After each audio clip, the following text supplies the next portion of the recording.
All right. Any questions from what we talked about yesterday? I threw a lot of stuff at you yesterday, and I'm going to throw a lot more at you today. Does anyone remember the 2, 2, 2, and 1? 2 things we do on a state level, 2 things you can do on a federal level, 2 things you can do on a local level, and 1 thing you could do at a business level. Anyone remember what the state level things that you do to start a new business? Department of State. Right, that's where we go. And EIN number? EIN, that's right, that's at a federal level. That's one of the things we do at a federal level. The state is, to refresh your memory, this is where we go to register our name of your business.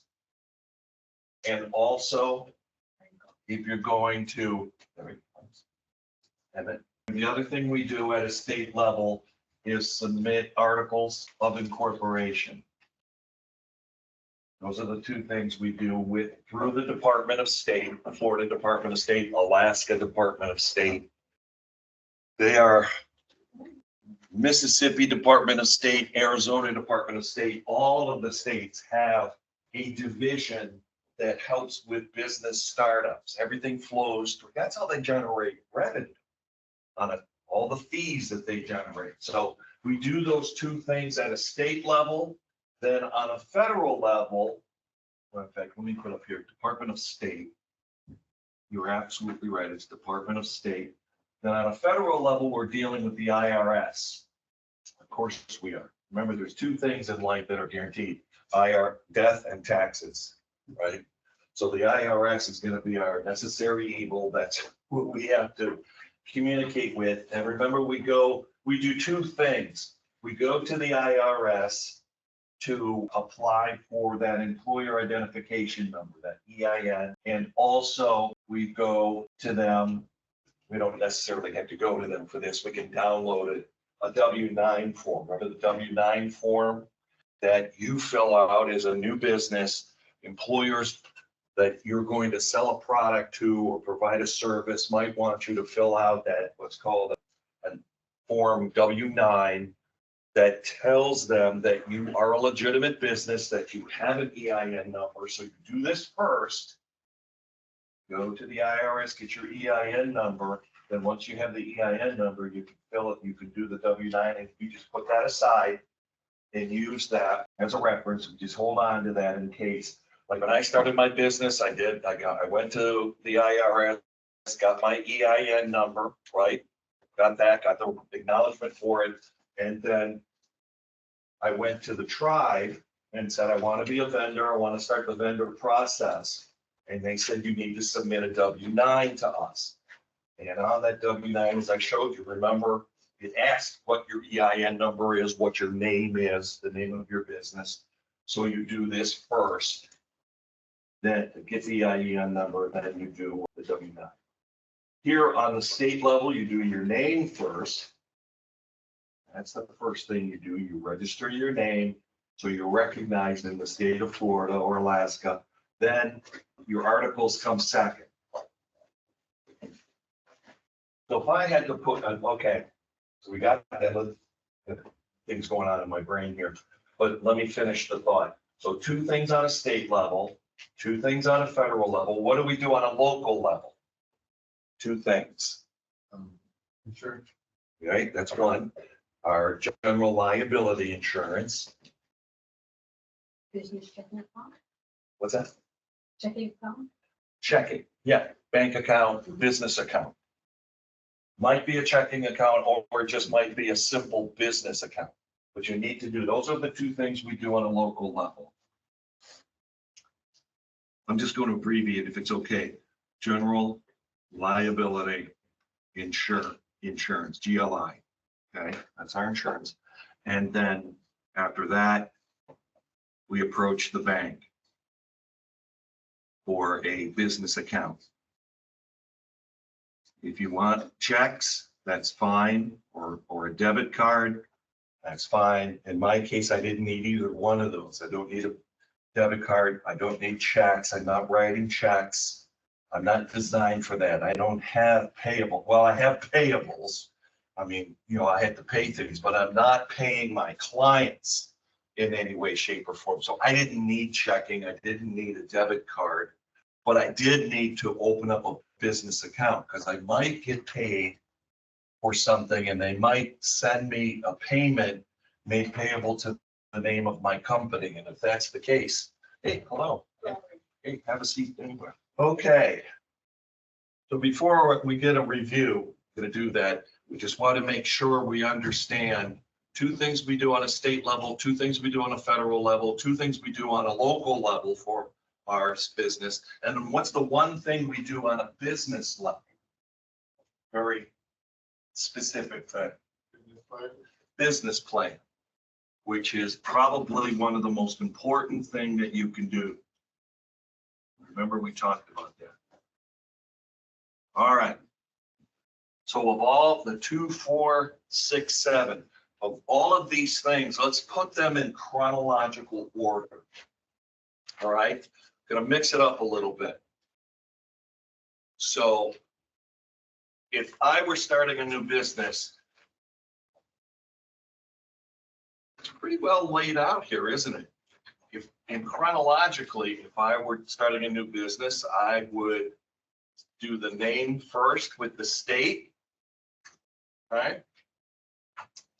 And then I guess I would follow up once I get that acknowledgement back from the state, then I would move on to filing my articles if I wanted to do that, if I wanted to be more than a sole proprietor, right?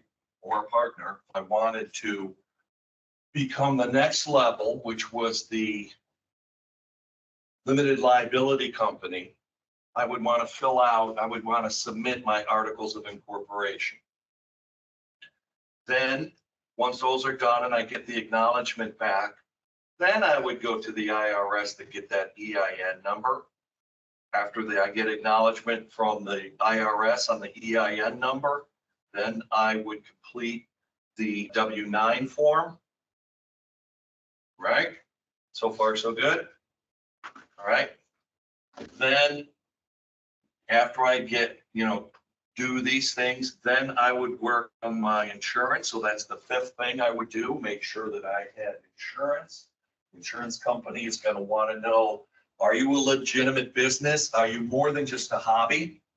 So to show that you are more than just a hobby, more than just a part-time, this is what I do on my weekends kind of venture. You want to show them, they're probably going to require that you provide all of this information. Maybe not the W-9, but they're going to want to see acknowledgement of your name with the state. They might want to see your certified articles of incorporation. They may want to see your EIN number. So the insurance might require that. The bank certainly would require that. That's the next step. The bank's going to want to know also that you have insurance. So here this is all in chronological steps that I would recommend. 1, 2, 3, 4, 5, 6. And then lastly, 7 would be developing the business plan. But there is probably something that we can do after we got all this done. And what possibly could that be? Especially if you're here and you're interested in working with the Seminole Tribe of Florida. After you've done all this, this is the time where you can go to the Seminole Tribe of Florida Purchasing Department and ask to be a vendor for the tribe. That's what you want to do. So you don't necessarily need a business plan to show the tribe, but you do need, and this would be similar to a lot of tribes across the country, if you're going to be a vendor for them, you're going to have to show them that you're probably going to have to provide some or all of this information. Seminole Tribe of Florida, as we talked about yesterday, does require certain thresholds for insurance. So you're going to have that in place. You're going to have a banking account because the Seminole Tribe of Florida pays electronically.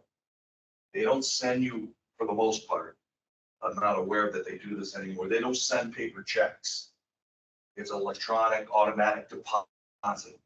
So you gotta have a checking account, and preferably you've got one in the name of your company, not a personal account. For your own tracking, you'd want to have an account. That's why I'm saying you need to go to the bank before you do any of this. So let's slip in here, vendor. This red doesn't work very well. Let's try blue. Then that works good.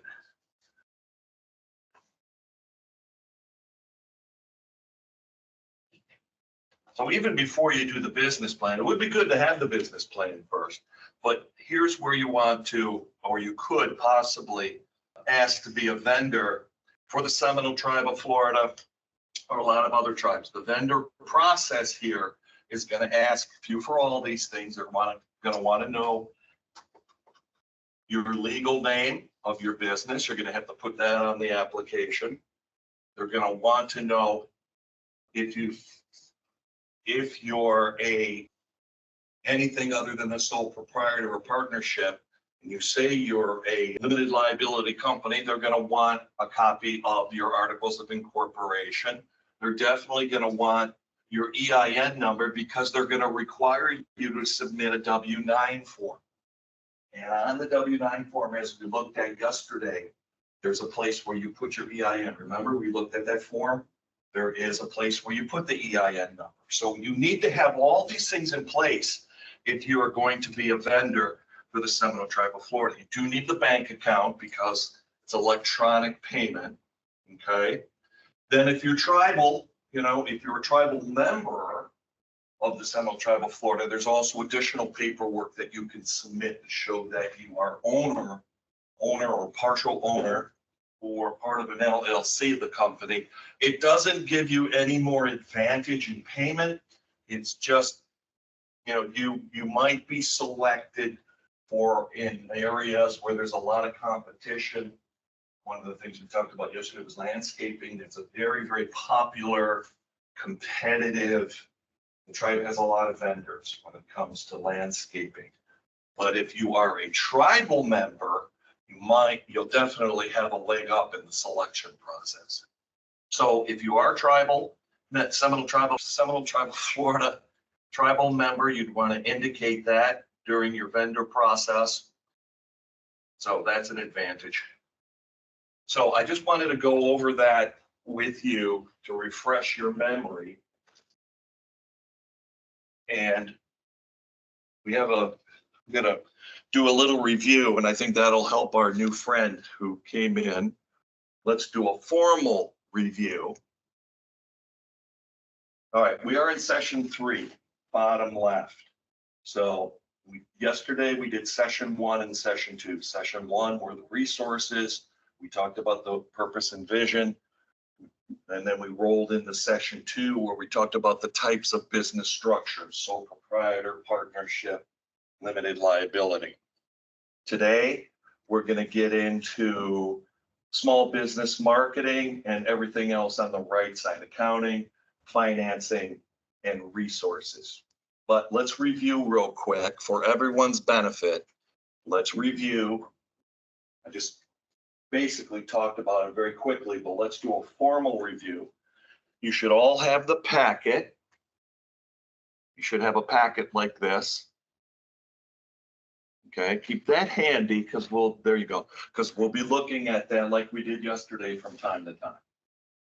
All right, yesterday we did session 1 and we talked about these 3 important things. Every startup business should have a purpose, a reason for being, what you want to do. That's probably the easy part, right? Everyone has an idea.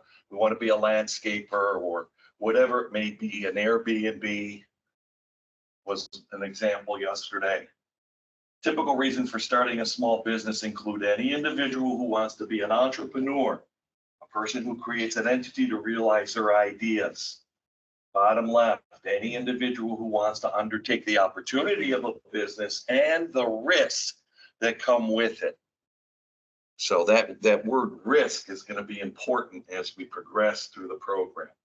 Then yesterday, we also talked about developing most important, we talked about a vision, but most importantly, developing a mission, which takes your purpose and tries to define it into describing what you're trying to do on a day-to-day basis. That's what the mission is. To be the best landscape company in the state of Florida, for example. That's a very short and sweet mission statement. Remember, Summer came up with a very good example of a mission statement that she had only 8 words in it. And that was to provide quality sportswear for women. That was her mission statement, short and sweet, which went right along with her purpose, which was to create activewear, sportswear for women. Remember that? Then we talked about a couple more things yesterday. We talked about the North American classification system, which really, unless you're in the state of Wisconsin, really isn't too much of an issue for a startup. But we also talked about some wonderful resources that are out there. The first one was SBA, Small Business Association. You can Google that, Small Business Association or SBA. They provide a lot of businesses, a lot of information and resources for startups. So I would definitely go to SBA. There is a QR code here that'll take you to SBA, or you can just Google it. Small Business Administration. Later this afternoon, we'll get into a deeper dive. And I think I want to show you specifically the 7 different things where SBA can be of help to a new business, and you might want to take advantage of that. We also talked about a couple other resources yesterday. Better Business Bureau, they're everywhere. They're very, very helpful. You could find the Better Business Bureau right here in Broward County. They provide services. And we also talked about SCORE. SCORE is the organization of retired executives. They're a wonderful resource. In fact, I think I've got something on my phone here. They send me emails all the time. Broward County is very, very aggressive. Hold on, promote, let me see. But yeah, I got one March 18th, that was yesterday, from SCORE Broward County. And I was telling you that SCORE provides training programs and resources and mentorship for small business. Even in Alaska, they're all over the place. And here, we're in Broward County, Southeast Florida. Broward has a lot of different programs. Got an email yesterday for free training. Now, there's a whole slew of different programs here in English and in Spanish. So what do we got here? They have workshops coming up for the next 30 days. Simple steps for starting a business. Register for that. And you could even do that here. You don't necessarily have to do it in Alaska. You can go through sign up for their program here and sit through it. I mean, it's generic information, so why not? All right, so that's simple steps for starting a business. That's coming up that's tonight, actually. Goal setting, learn how to create an action plan to achieve your goals. It's the second one. Third one, how to publish your book online. That's kind of unrelated. Use a 6-month budget to guide your business recovery. Another one. Use another one on profits. Here's a 4th one or 5th one coming up later this week on reading financial statements. Really good. If we're going to be talking about that a little bit, but it doesn't hurt to get exposure. If you don't know much about accounting, you might want to, look for classes like this, fundamentals of reading financial statements for non-financial people. I would sit through, a 90-minute webinar on that. Building your network, building your business is another one. Search engine optimization. So if you have a website, Summer would be interested in that because she was talking about her vision of a drop ship program. Remember, she was talking about drop shipping? which is selling merchandise, and it was going to be all done through her website. So this would probably fall right into, you know, what she was going, local search engine optimization. I was talking about that yesterday, SEO. If you use a website to generate sales for your business, search engine optimization is something you need to be aware of. So this course is on learn SEO basics and get more information. Then they offer all of those programs in Spanish as well, which is popular down here. Okay, so SCORE, you know, that is something that I would recommend that you look into. Better Business Bureau, SBA, we talked about all of those yesterday. Great resources, and SCORE, in addition to resources and the training programs, has a mentorship program where you can get connected with someone who knows your industry, knows your problem, knows your situation, and can help you one-on-one. So definitely worth your time. All right. We just did that exercise over there, right? Just did this. Here's the same thing. Two things we do on a state level for any startup or want to be business. First thing, register your name with the state of Florida or Alaska. I'm saying or Alaska because our table up here is our friends from Alaska. Okay.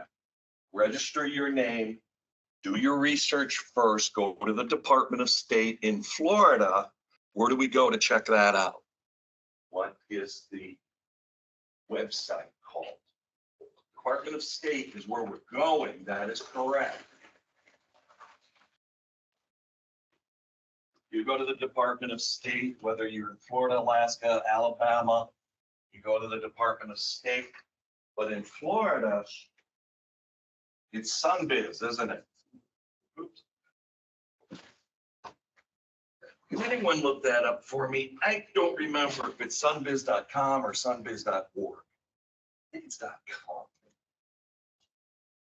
If anyone can go there. Is Sunbiz. I think it's .com.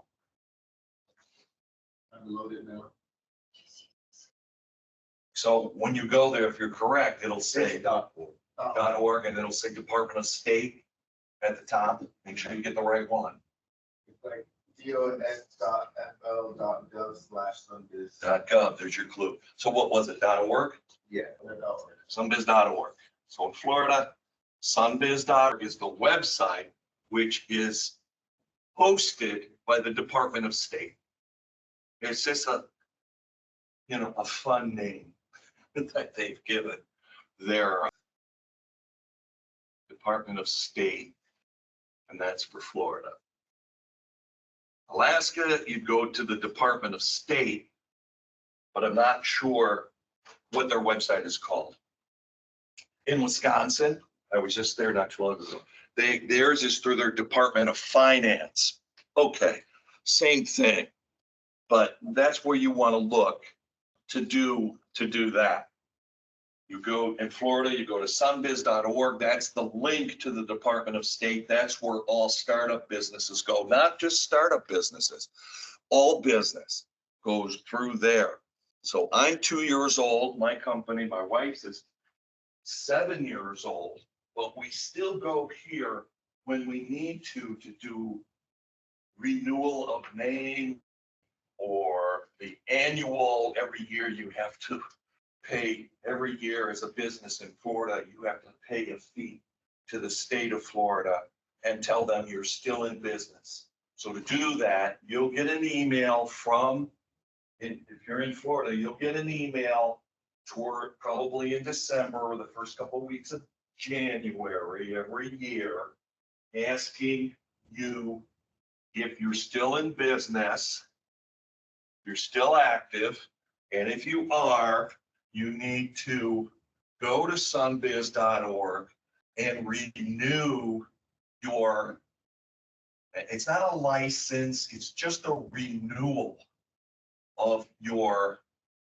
registration with the state. I don't want to confuse you with the fact. It's not a certification. It's just a renewal that says that you are still active.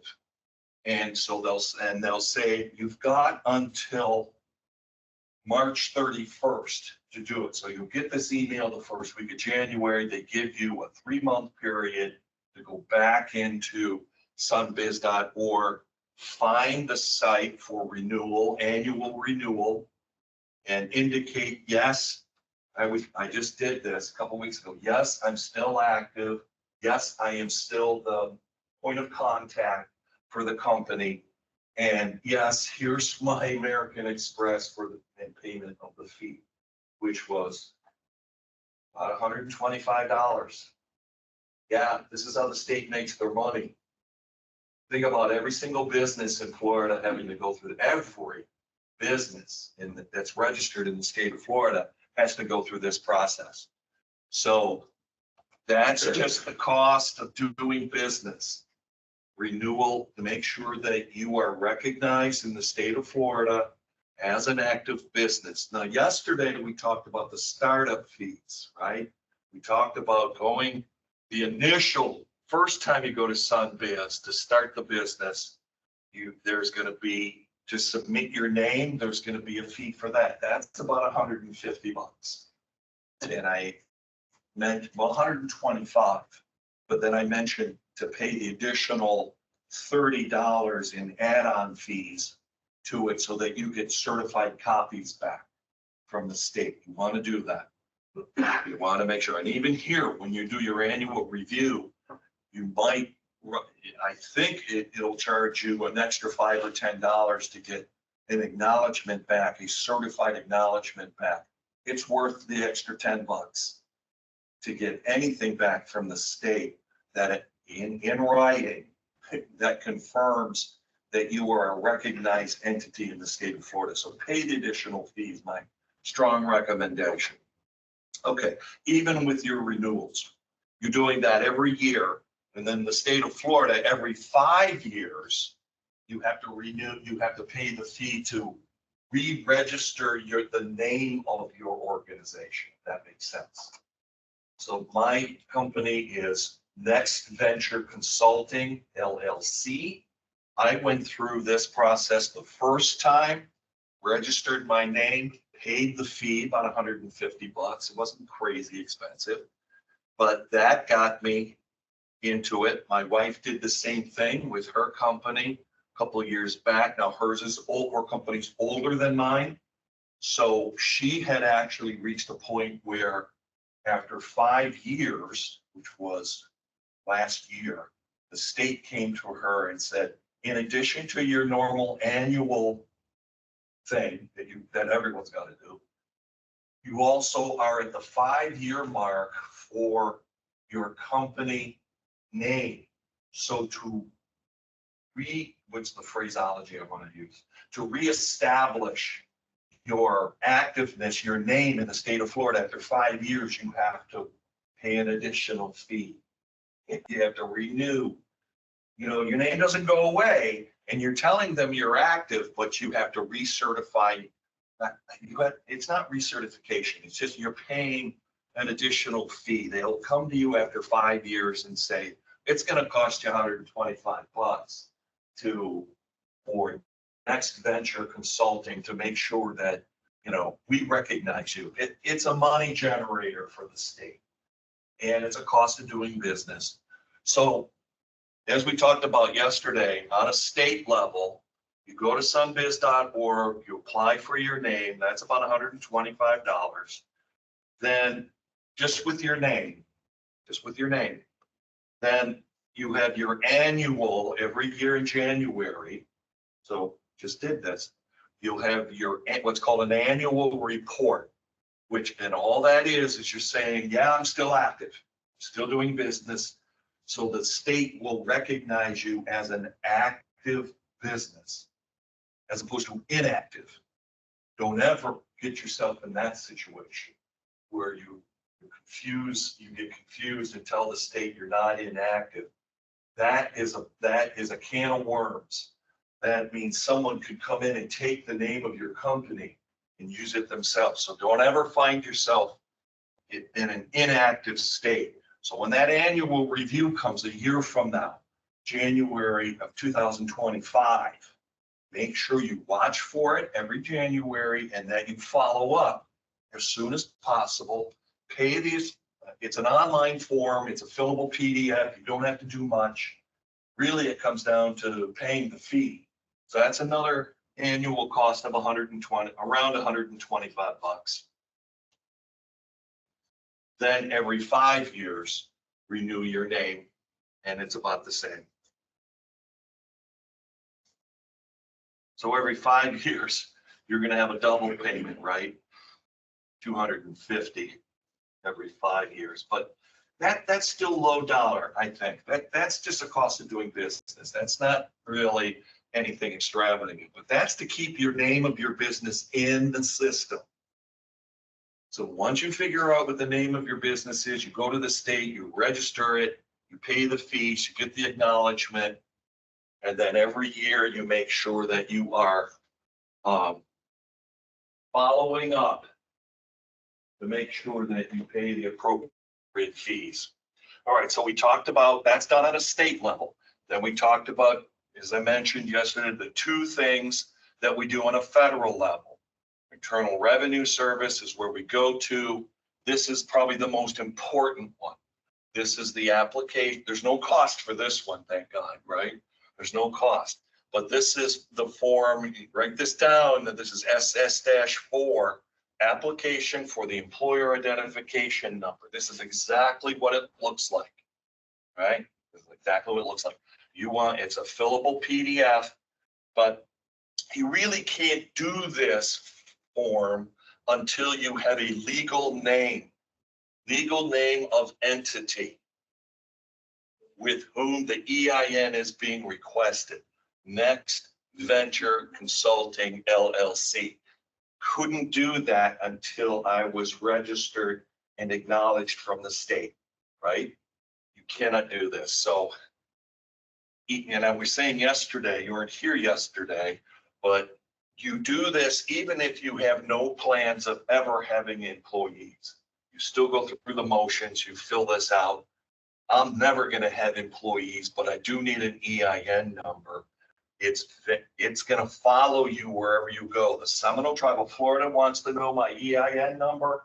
The bank wants to know my EIN number because that is another indication to the bank. The insurance company wanted to know my EIN number because that is another document that shows them that I'm not just a hobby. I'm a real legitimate business in the state of Florida. See where I'm going with this? These are things you need to do. So the name kind of throws people off. You're not necessarily an employee. If you are going to employ people, that's great. You definitely need this. But even if you don't have any plans at all for hiring people, still do this. And so you need the legal name. You can't do that until after you register with the state. Then down here, it's going to ask you are a sole proprietor, a partnership, or an LLC, limited liability company. For me, LLC. And over here, I gave my number that the state provided for me. That's about it. No cost. Reason for applying, starting new business. So that's what I did 2 years ago. That's what my wife Laura did 7 years ago with her business. That's it. That's it. That one, and then you submit that. And yesterday we looked at the actual acknowledgement that you get back from the IRS. It's in your packet if you want to look at it. Again, the acknowledgement. It looks like a tax form.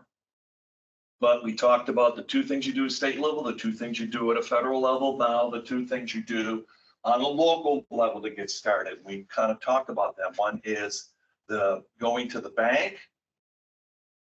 That's it here, the bank process. This is the first thing we do on a local level. Approach a bank, preferably a bank that specializes in small business, to create a business account or a business checking account if you want checks or a debit card or something. I didn't need either one of those. My wife didn't need any one of those, but we needed the banking, the business account. We needed to have a business account. All right. We didn't do it immediately. It's not something you're going to rush off to do right immediately, but keep this in mind. And when you do decide that you want to further separate or keep track of your funds with a dedicated business account, then you're going to need certain things, as I mentioned before. In addition to your driver's license, they're going to want to see your EIN number and probably some other documents depending upon the type of business that you are registered with the state. I am an LLC, so I had to provide them with articles of incorporation that were accepted by the state of Florida. Not difficult, but these are things that you should have readily available when you go to the bank. Same thing with insurance. Why do I need insurance? Specifically, general liability insurance.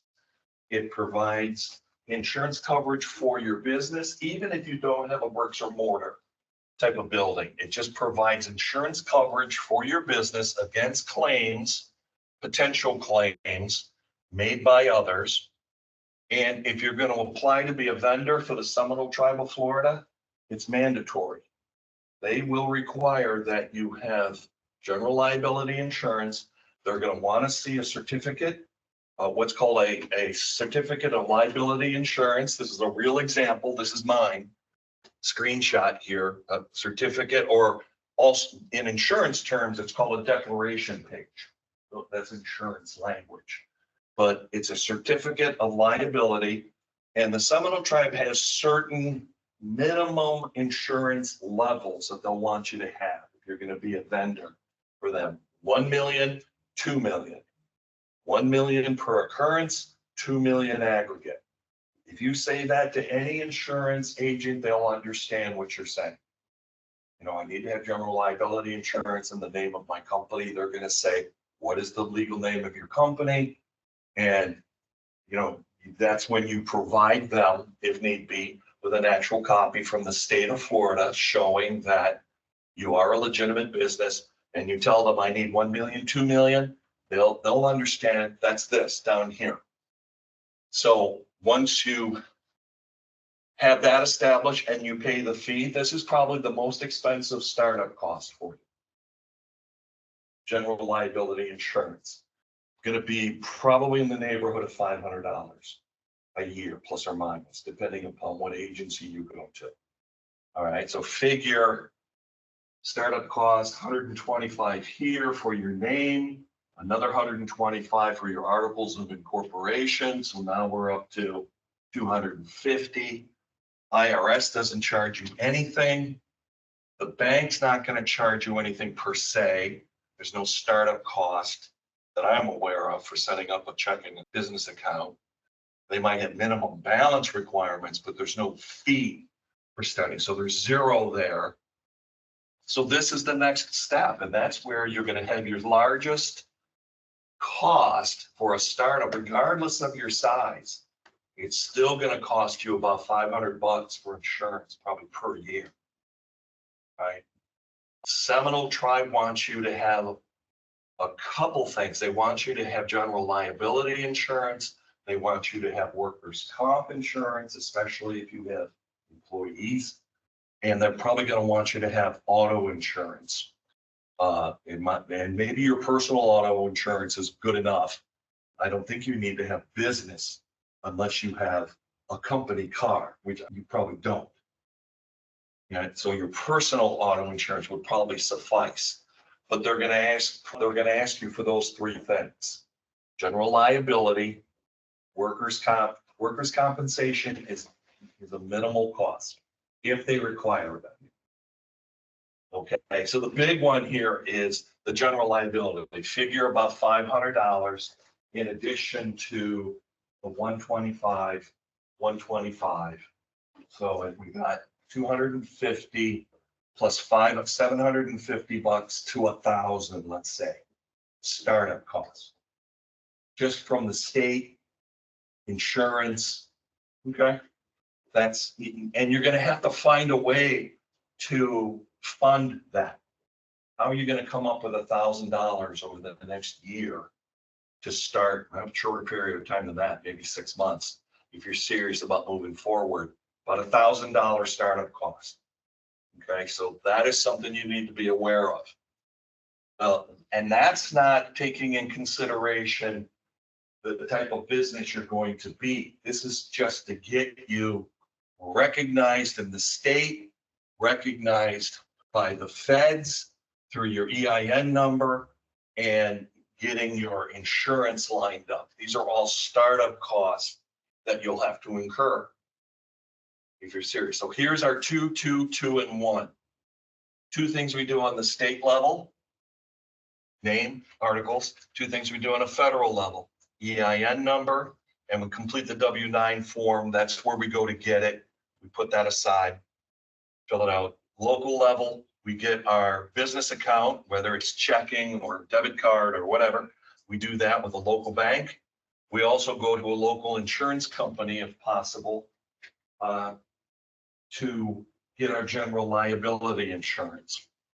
With keeping in mind, we're going to need 1 million, 2 million as the minimum threshold. We might also need workers' comp. We might also need auto insurance, depending upon who we plan to do business with. Someone will try, if you want to be a vendor for the tribe, this tribe, those are the 3 things you're going to have to show them and also fill out the application. Then on an organizational level, on a business level, the most important thing, not so much bylaws, but the business plan.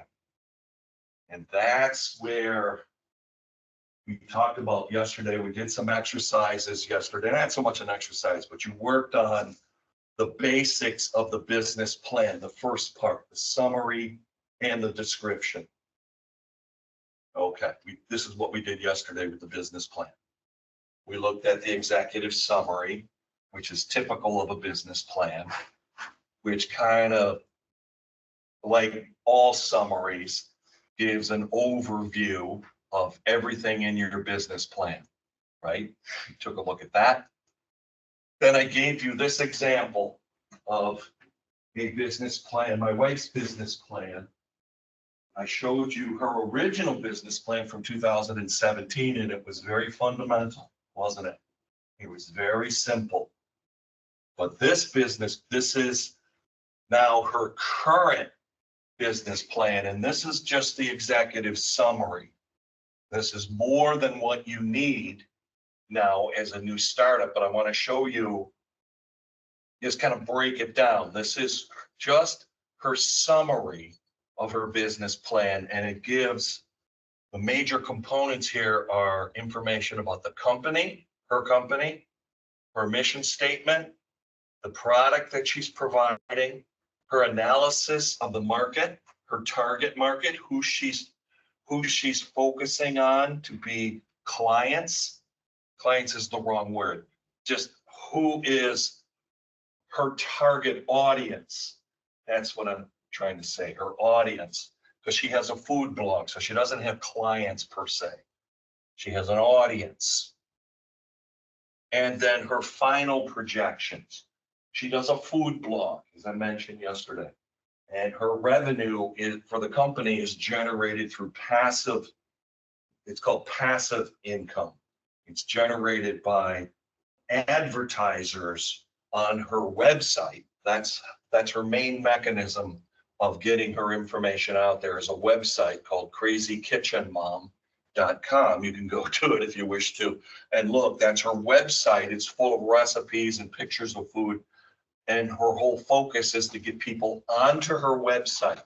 The more people that get onto her website and click through her recipes and some of the ads that are on there, the more revenue she generates from the advertisers. Make sense? So it's passive. She's not selling a product. You can't sell a recipe. But she has discovered that she can generate passive revenue by allowing advertisers, like one that you would recognize, Kraft, who does macaroni and cheese. They are an advertiser on her website. So they will put a nice blurb on her website. You go to one of her recipes, say you want to go to her version of mac and cheese, she has one, right? Once you on that recipe on her website, you'll see Kraft has a little blurb there too, has a little thing. If you click on the Kraft macaroni and cheese, Kraft and Google recognize that. And that's, you know, the more people who go there and click through those advertisers, that's how she generates revenue. Then the advertisers like Kraft will say, this is very successful. We're promoting our product on this website. We didn't have to do anything. And this food blogger is promoting allowing us to promote our product. Google recognizes that as well. And the more people who, it's twofold. The more people who go there and recognize that and go to those advertisers and click through, in addition to Laura's recipes, but click through those advertisers, that's called search engine optimization. The more people who do that, two things happen. One, her name, her website, and any links that she has to certain recipes are elevated in the search. So when you go to Google, when you go to Safari and you type in mac and cheese or mac and cheese recipes, if she has a recipe for mac and cheese, it's going to be at the top of the list. Boom, it'll say Crazy Kitchen Mom mac and cheese recipe. That's search engine optimization. That's elevating her to the very top of the list. You ever wonder why some organizations, when you Google something, are at the top of the list and some are down at the bottom, some are on page 2, page 3, page 4? That is search engine optimization. How did they get to the top of that list for anything that you're searching for? That's it.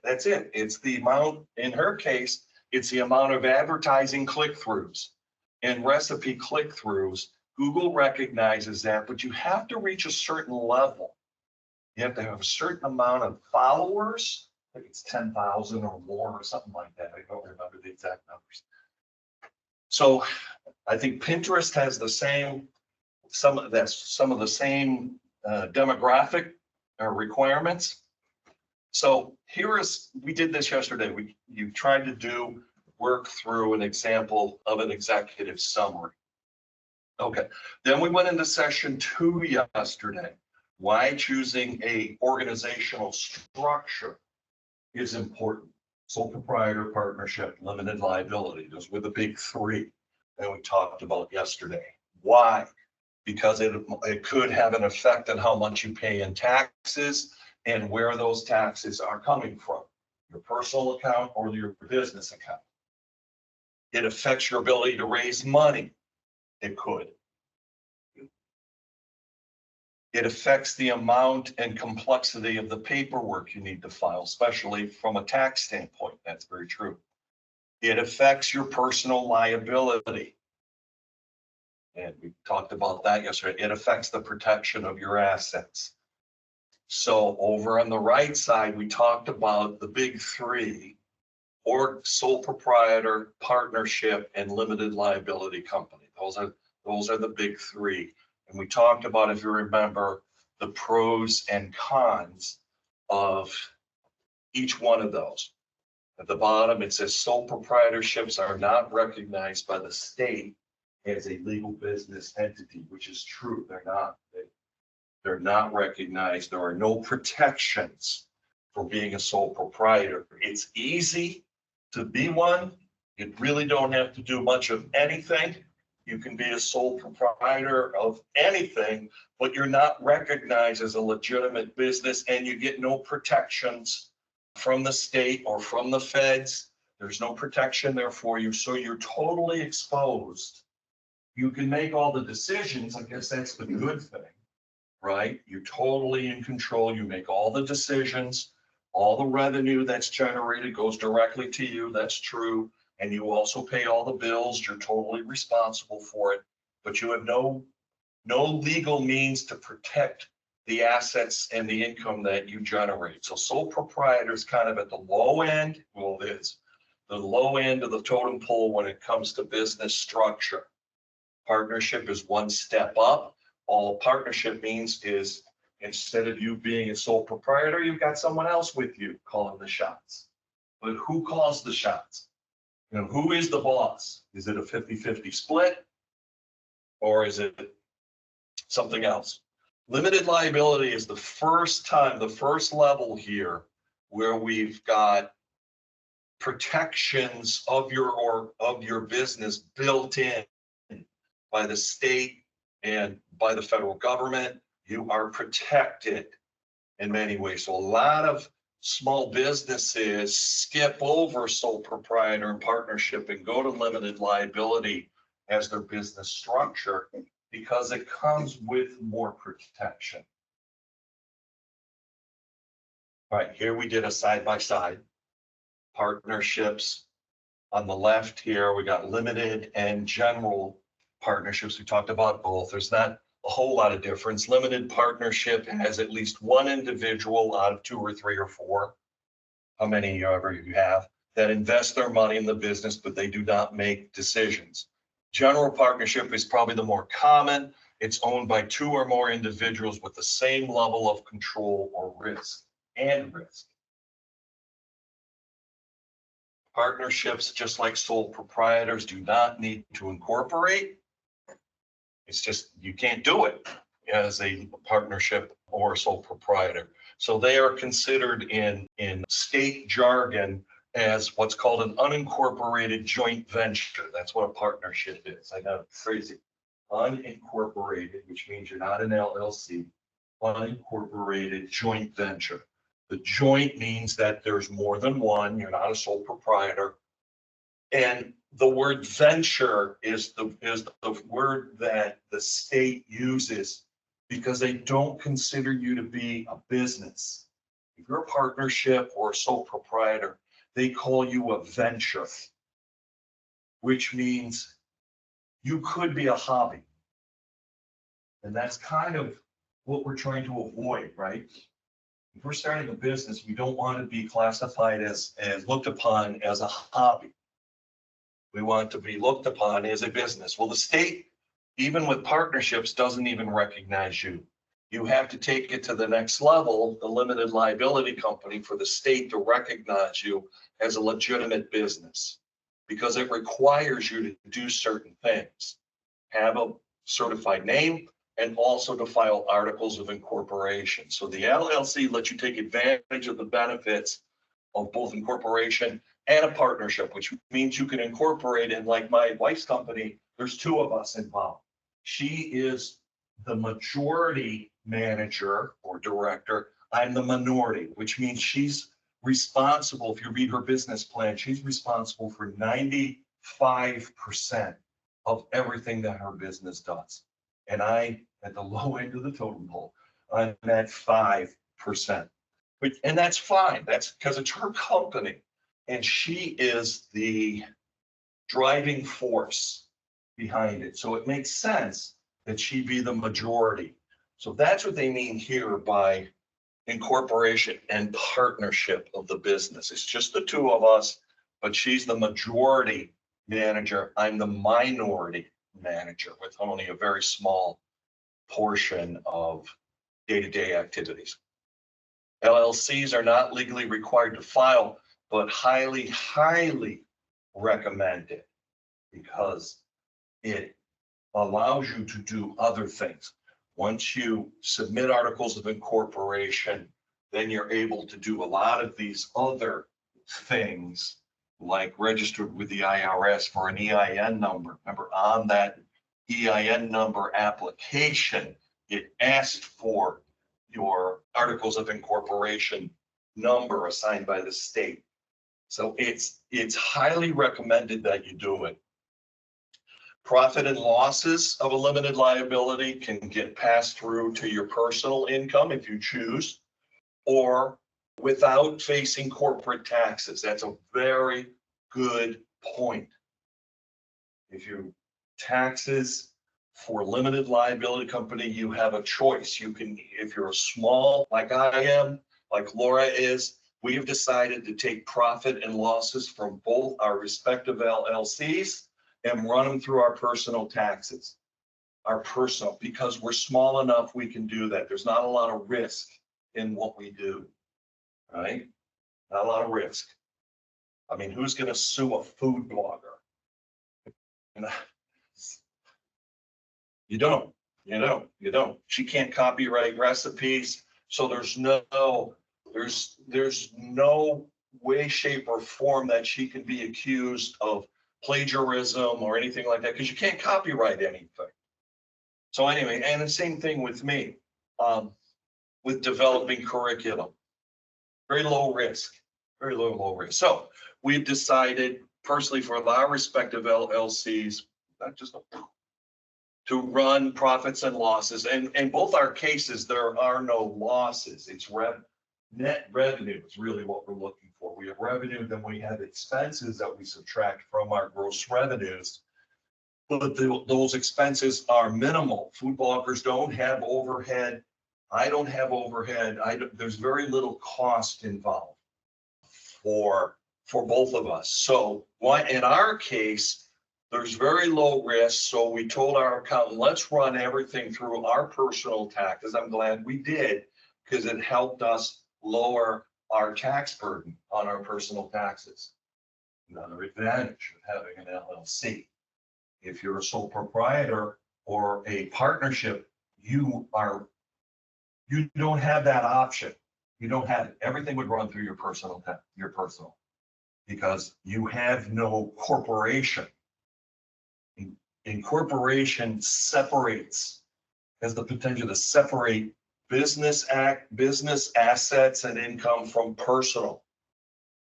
We personally chose to run everything through, and we don't have any assets. Our particular business doesn't have overhead. We don't have bricks and mortar. We don't have to worry about overhead costs. Food bloggers don't have overhead costs. I mean, there are some costs that she incurs for developing her website, for some marketing expertise, things like that, accounting costs, but that's our personal accountant. So, we share that. I don't have any overhead costs. I don't have a building per se. I work remotely, and what I do is online or like this. My focus is on training material, curriculum development. It's low risk. There's no overhead. At the bottom there, it says LLCs protect you from personal liability related to your vehicles, your home, your savings, your investments, and other accounts and assets. Separation. That's what we're looking for, right? Sole proprietor and partnerships, there's no separation. Everything that you earn and every bill that you pay as a sole proprietor is going to be part of your personal experience. It's going to be on your personal side. You cannot separate them. I mean, you might have a checking account with your earnings, but that's not recognized on a state or federal or banking level. That makes sense? Okay. All right. So we talked yesterday about sole proprietors and partnerships. They're good things. They're easy to start. They're not much more than a verbal conversation. Hey, you want to start a company? I've got some shovels. I got a pickup truck. We could start our own landscaping business. That's as difficult as it is to start a sole proprietor.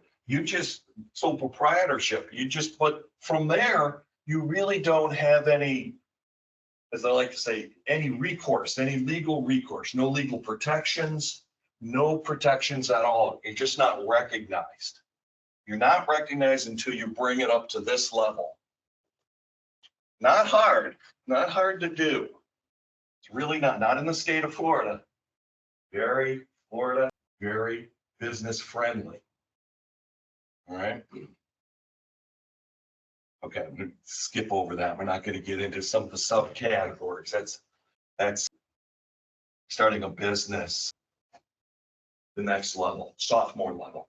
Not going to get into it. We really don't need to go there. We talked about yesterday also formation of logistics and costs, some of the things you need to consider. requirements and protections on the right side. So over here, things to consider to evaluate your logistics and costs is some of the things to keep in mind. Now, operational requirements, kind of what I was alluding to with Laura's business. She doesn't have any overhead. She pretty much does everything. One person who does everything. She takes the pictures, she stages the food, she writes the recipes for the most part. She prepares them. She is a self-taught photographer, so she does not use an external photography organization. So from an operational standpoint, both she and I, with our respective companies, operate independently by ourselves. We are in total control of how our programs operate, both her and I. Because remember, I play a very small part in her operation. She does everything. She even stages the food. And that's a whole art in itself, food staging for pictures.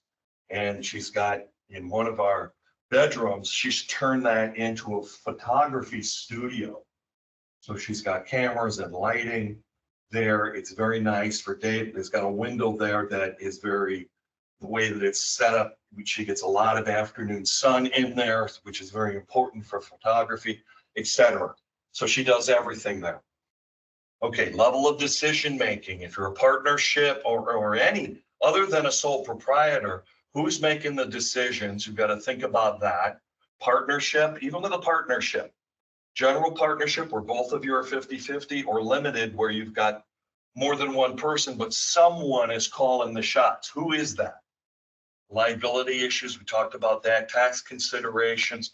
There are no tax considerations for a sole proprietor or a partnership. You just have to absorb the cost and the revenues as they occur.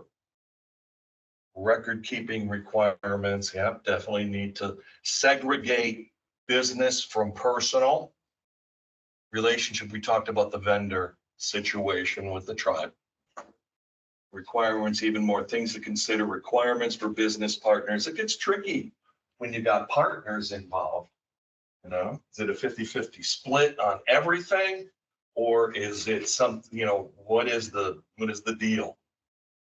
Requirements with lenders. It's difficult to do anything with banks if you're a sole proprietor or partnership because you have no legal standing with the state. You can't show them any type of legitimate paperwork like you can with a limited liability company because you're going to have articles of incorporation and EIN. A sole proprietor trying to get a business checking account is going to have a hard time doing it because the state or the bank probably won't recognize the sole proprietor as anything more than a hobby. So it's going to be difficult to be elevated to the category of a banking business client when you're a sole proprietor. It's going to be difficult to get a business account where it's easy, much easier if you're a limited liability company because you have all the state and federal acknowledgments to back you up to show that you're more than a hobby. You know what I mean by that? The banks want to know, are you a hobby? Are you just doing this on weekends? Or are you a real business recognized on a state level and you have the documents to show that? That's a big concern. Also for the insurance companies. They're probably not going to, or you're going to have a difficult time, more difficult, getting general liability insurance as a sole proprietor because the insurance companies are going to look at you the same way that the banks do. Are you a hobby? Is this recreational or is this occupational? Or is this really something that you're doing on a regular basis? Your accountant's going to ask the same questions on that. How do I treat this? Your venture here, are you a hobby? Do I classify this as a business? Do you have credentials to back that up from the state, from the feds? Do you? So you see where I'm going with this? It's difficult for sole proprietors and partnerships to be able to get some of those business benefits from banks and insurance companies, all the protections that are taken for granted, so to speak, not really, but are much easier to apply for as a limited liability company. Okay. And limited liability company, it's not hard to do that. A single person can do it. I did it. I'm a single person. I have no partners. I did it by myself and it can be done. Okay, marketing, competition, anticipated cost of operation, very, for the type of business my wife and I do, very low cost of operation. Her more than me. I have basically very low cost fees for the state, insurance, the basic startup cost. Yeah, I have that, and that's about it.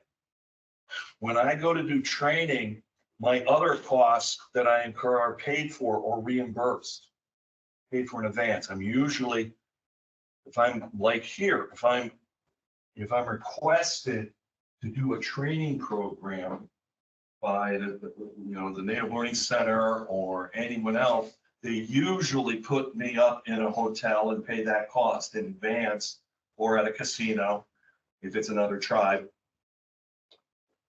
So my accommodations are paid for. Typically my not typically, my airfare would be paid for as long as I fly a coach, normal, not first class. That is usually arranged for by the employer here, the cost of it. Now, in this case, I live locally, so there is no airfare cost involved or a ride share or ground transportation, but usually reimbursed for that too. So I have very little cost, and food per diem costs usually either reimbursed or given a fee. You have X amount of dollars to spend. So I have very little cost when it comes to training, very little overhead, and I work out of my home. Everything's done primarily electronically. My time is spent on interpreting regulations and building curriculum that meet the needs of, whoever I'm working with. So very little overhead. Laura has very little overhead. So anticipated cost of operation for us is low. I remember we were talking this summer about her drop ship scenario. She says she does not have an inventory of women's merchandise, women's sports apparel merchandise. She doesn't have an inventory because the way the drop ship works is she primarily uses her website as her mechanism to promote her product. And when a client says, I like what I see, I want to order something, then at that time, she goes to a manufacturer of choice to produce the product and send the product to the customer. That's drop shipping. It's a great scenario. So she was working on, I wish you were here to expand on it. She was working on a business model. She showed me a business model, and she was working on a business plan that kind of followed that business model scenario. So even in her scenario, where she's selling apparel, clothing, she had very little overhead because she was funneling her request through a clothing manufacturer. Does that make sense? And then whatever the manufacturer says, if the manufacturer says, okay, you're ordering 200 pair of Nike shorts, and we're going to sell them to you for $15 each, you can do the math, she would then in turn bill her client $15 plus a 20% increase. So $18, right? She would bill, and that's just hypothetical, she would bill them, her cost would be $15 per piece, but she would invoice her client at $18 and not have to incur production costs or shipping costs because her manufacturer was including the cost of shipping at that $15. Does that make sense? So it was a really good business model that she showed me, but she did not have, at this point, she did not have a business plan that explained how she was going to take that business model that global business model of drop shipping and make it work for her scenario. So that kind of was her homework to do that as part of the business plan. And then we did another group activity yesterday where we did part 2 of the business plan. I showed you this example. What is or will be your management and operational structure? And we talked about, and I've alluded to this already, that in Laura's case, my wife's case, her company, she does everything. And that's what it's talking about here, management and operational day-to-day duties. If you read this long sentence, it describes that she's basically doing everything. And me down at the bottom here as a minority manager, responsible for a very, very specific and finite responsibilities, accounting, record keeping, and other duties as assigned. That's the big one. And that's on all of our job descriptions, right? Where we work, at the very bottom, it says, and other duties as assigned. That means our bosses can have us do just about anything. That's what that means. She's in control. I'm a minority manager. I'm in the system. I am part of the LLC. She calls all the shots. She's 95%. I'm 5%. So there's no question as who's in control of this business. She is. So our task yesterday was to work on your own business plan, the summary, and then your version of this. Make sense? And I showed you the template. In your handout, there was a template with blanks, rectangular blanks. And your task was to work on your business plan, part A, part B. Part A being the summary, part B being this, operational structure. Today, we're going on to business marketing. Now, we talked about this yesterday, so I'm just going to put this up here real quick. We talked about NAHAC codes. Some states require that you go to the NAHAC.com website and find the 6-digit NAHAC code. It's not required in Florida. It's not required in Alaska, so we'll skip over that. Okay, we're not going to get into the examples. We are going to go, we talked about that. Okay, this is where we're going to go. Today, we're going to talk about, at least this morning, we're going to talk about business marketing, product, price, place, and promotion. And I am a marketing guru, to be honest with you. I'm not a techie. I'm not a marketing guru, but we're going to talk about the basics. Okay, we ready to ramp up again? While we're on break, I was talking earlier about SCORE, the retired executives, and SCORE Broward. Broward is Broward County, the county, we are located in now. Even if you're outside of Florida, you can still connect with this particular SCORE office. And I'm recommending that because they're very good at providing online training. So even if you're in Alaska, you can participate in this training program they sent me. I'm on their email list, and they've got some events coming up here in the next couple months, and I wanted to share them with you because they're right in line with what we're talking about here. This is SCORE Broward County. And the first one is how to sell on Amazon. Never even thought of that. And let me just read you the blurb here. How to start selling in Amazon store. It's called an online workshop, April 16, 2024. Discover if you're ready to sell in Amazon store and how to get started. Learn the fundamentals of selling with Amazon, including what to sell and when, list and deliver your products, and how to grow and scale your brand online. We will share information on the resources and programs Amazon has to enable small business success. Why not sit in on that? It's probably a 90-minute webinar or virtual training.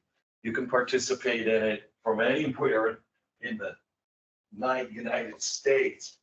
I would certainly Google that and score Broward, score.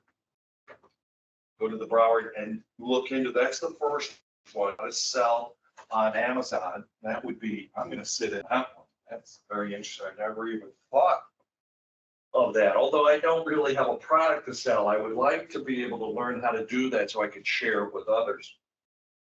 And the second one is 4 simple steps for starting your business. Kind of what we're talking about here, but they're spreading theirs out over a month period. A 4-session weekly scenario. The first one coming up on May 6th. Getting ready to start. Well, that sounds like a good one. Then the next week, May 13th, great idea. That's the name of it. I don't have a description of it. May 20th is on marketing. And then June 3rd, revenue and profit. There's this 4-module workshop series that will take you through the basics of starting up a business. So that might not be a bad series to sit in if you're serious about starting a business. By the end, you will have the basics for a financial plan or a business plan, a marketing plan, and an estimation of the funding you will need to get started. Another good resource for those of you that are very interested in starting a business from another source. I get these, I'm on their mailing list here. And even though I no longer work in Broward County, down here in Fort Lauderdale area, I'm up in the next county, I still am part of this on their mailing list because I sit in on some of their webinars and virtual trainings are really, really, really good. And they're done by SCORE professionals. So another resource for you to be able to, from a different source, SCORE in this example. So these are retired veterans of small business scenarios, small businesses. Okay, any questions on what we went over yesterday or this morning so far? Okay, good. You understand it, clear as mud. You've got everything down. We know what we're gonna do. All right, we'll get into product, price, the 4 Ps, product, price, place, promotions. Kind of hard to say, say it fast. Marketing, 4 Ps, product, price, place, and promotion. That's what all the businesses talk about, being able to master this, being able to get a handle on what our products are, what the price is, place and promotion. Even I have to do that with my product, which is training, as you know, I have to develop a product, come up with some kind of a pricing structure if the organization itself doesn't have a structure that I have to fall into. And that's usually the case, at least for me. The organizations like Native Learning Center already have a formula set up and approved not only on a tribal level, but by their funding source. So it's not that I come in and have to negotiate a price for training. It's already established. And for me, that happens a lot, but it might not happen for you. You might have to do the research to figure out, well, you're going to have to do the research, not might. You're going to have to know what your product is, what you're trying. Is it women's sports apparel? Is it landscaping? What product are you going to try and or service are you going to provide? How are you going to price it? This is also going to be part of your business plan. You're going to have to do the research to find out what it is you're trying to sell or provide, what kind of price is reasonable that would work for you. How are you going to place your product? Hopefully, we're not dealing with something that is highly competitive. Landscaping is very competitive in South Florida. We have a 12-month growing season down here. Unlike Alaska, you have like a 5-day growing period, right? I'm kidding. We 12 months, year long. So Landscaping is a different animal down here, and it's very competitive. And how are you going to promote it? Summer was talking about website driven for her dropship. My wife Laura it's all website driven. How are you going to do it? How are you going to promote once you determine what your product is and how you're going to promote, how you're going to price it competitively? How are you going to promote it? What are you going to do? Is it all going to be word of mouth? Some places do that. Or is it going to be website driven or some other mechanism? Product. To the best of your ability, you want to try to focus on the uniqueness of your product or service. You know, for me, it's very unique because I deal with the training of Indian tribes. Very niche market.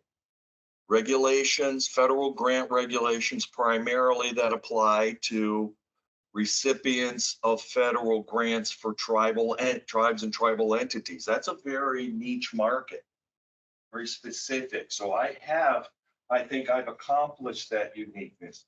My wife's food blogging is becoming more and more popular. There's a lot of food bloggers out there. So she's constantly looking for ways to make her products stand out, right? It's all website driven, but she has to, a lot of it comes down to, for her photography, staging of her food, and the story that she tells with it, trying to make it more unique. You know, that is the thing. And user friendly. Her recipes are user friendly. That's kind of her thing. So her uniqueness is in the way that she tells the story of the food, shows her food, and her staging of that is very methodical on her part. Very methodical food staging, to take a picture of asparagus and make it look sexy. You know, she thinks about things like that. How do I make this vegetable, in this case, look appealing? That is beyond my skill set. I can't do it like she can. She can look at something and stage it to take a wonderful picture of it. And that is 80% of her selling. You know, the way that the food looks. You look at the picture of asparagus or whatever it might be, and you go, my God, that looks good. I would like to have that. What is that recipe for that? Or the way that she describes, let's flip the coin, the way that she describes the recipe and tells the story behind it. Like, this was my mother's recipe. When I was growing up as a child, we had this, and, you know, et cetera. So that is part of her uniqueness. What are the features of your product or services? How will your product service benefit the customer? These are things you need to think through to the best of your ability. These are things you need to think through and then try to articulate in your business plan. You need to think through these things of your product or service. It's one of the two. You're going to provide a product or a service or a combination of the two. Even for a service, you need to identify the uniqueness of your product. For me, my product is very unique because it provides training for a very select group of individuals. What feet? Okay, enough on that. Whoops. Price. Determine how you will price your product or service. Like I said, for me, a lot of times the prices for my product is already determined because tribes and tribal entities are typically part of a formal government structure. They usually have a system in place where they have a structure for the payment of vendors. So I really don't have to give a lot of thought to pricing unless I strike out on my own and do something very unique outside of my wheelhouse of things. Then I might have to come up with a unique price structure. But most of the time, I don't, because I'm not selling, in my case, I'm not selling a product, it's more of a service. But if you have a product, you're gonna have to price it. How do you establish a price? Set your pricing through a process of calculating your cost, estimating the benefits to your customers, comparing your products to other similar products if you can, or services, and prices that are similar. In other words, you're gonna need to spend the time, do the research, so you can articulate this in your business plan, how you came up with your price, what of your product or your service.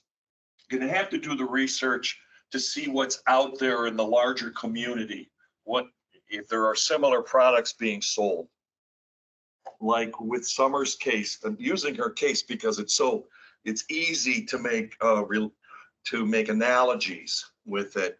Her women's sportswear apparel, pricing it even through a drop ship. If she were here, I'd say one of the challenges she has, one of the risks she has of this drop ship scenario is she has to work with a third party for the manufacture of the product. As I was saying earlier, she has to go to a clothing manufacturer of choice. Lowest cost, best quality, of course, is what she's looking for in that third party. But she loses some control over the situation because she has to go to that outside source. She doesn't have a warehouse of product, rightly so. That would be very cost prohibitive, right? To have an inventory of women's sports apparel. If you looked at, I shouldn't phrase it like this. Have you looked at women's sports apparel lately? It's very expensive. It's very expensive. Sports apparel in general is expensive. So having her store an inventory or warehouse of merchandise doesn't make any sense. What she's talking about, the drop ship, is going to a manufacturer or warehouse. Makes more sense, more cost friendly, but she loses control, some of the control. She has to rely on that outside source to provide the merchandise and to ship it to the recipient, the client. So she's kind of turning things over to the manufacturer, to the distributor, and that's a challenge she has. How is she going to make sure that she has a quality product every single time? And if there's a shipping problem, she's going to get the complaints, right? Not most likely, they're going to come to her. Hey, I ordered this sportswear and it's not here. Or when it arrived, it was a lesser quality. She has little control over that. So there's some things she's going to have to work through. The one thing in her advantage is she's got pricing down. She knows if she's going to order those 100 pair of Nike shorts, that she knows that the $15 price that I've talked about before, she has that. She'll know that's in her advantage. She has that. Then she can do her markup from there. So she's got this. How will you price your product? She's kind of at the mercy of the manufacturer she's going to work with, of the distributor. See, so she loses a little control, even if she was saying to herself, that's pretty expensive for 100 pairs of Nike shorts to be at $15 a pop. It should be, it's cheaper by the dozen, right? That cost should be, she might want it lower than that. So she could either pass those savings on to the client or have a larger markup. Make sense? So she would have make more money per pair of shorts, but she can't because she would be locked into the manufacturer's price, which is interesting. Think about that when you sit in through this training program through SCORE, how to sell on Amazon. You have a product that you want to sell, Amazon might be, and I don't know how Amazon works. It's not a TikTok. Amazon might say, you have this product, this product, or that product, this is how much this is how much we will charge for it. And you're kind of stuck with that. Okay. They have a huge market worldwide, global, but they might dictate to you how much your product is worth. That may or may not work for you. So there's some pros and cons. She has pros and cons with her pricing. She's kind of locked in with that drop ship scenario. Her other scenario was Airbnb. Much more, from what I can tell, much more flexibility with an Airbnb.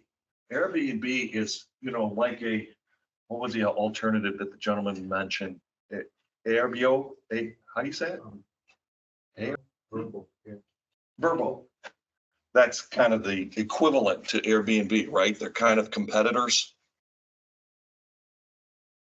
But in her case, that industry, Airbnb, Verbo, that whatever you call that industry, is a little more wide open. She can price. Have you ever gone on Airbnb? You can download the app. You can look at. My wife and I are going on a trip coming up in May and June, and everywhere we're going to stay is an Airbnb. But the rates are all over the place for Airbnb. It's much more open-ended. There aren't any Amazons out there telling you how much your product would sell for through their portals, through their order system. So she has a lot more flexibility, I think, in pricing her house that she owns as an Airbnb. She has a lot more flexibility in doing that and pricing it. It's very unique. I like that, the Airbnb. And a lot of people get into this, they buy homes, they retrofit them, and then they put them out there for Airbnb. But sky's the limit on how much you charge for it, right? There are no rules basically on how you price it. She has a lot more flexibility with that than she does with the drop ship. Interesting, right? And that's kind of determining how you will price your product.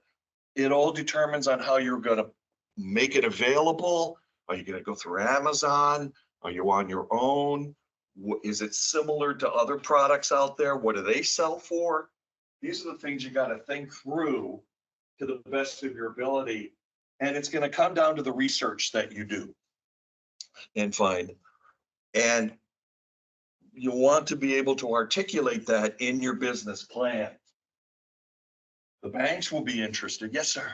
That kind of reminds me, yesterday you mentioned like external challenges, or there was that other The SWOT analysis, yeah. Yeah, but also that just made me think, I know in some cities, Airbnbs are really regulated as well, in terms of like, it's like you have to, it has to be your main primary residence, a secondary residence, or you have to live there a certain amount of year, or rent it out this much, or this often, or, there's these different taxes on it too, so like, they're kind of.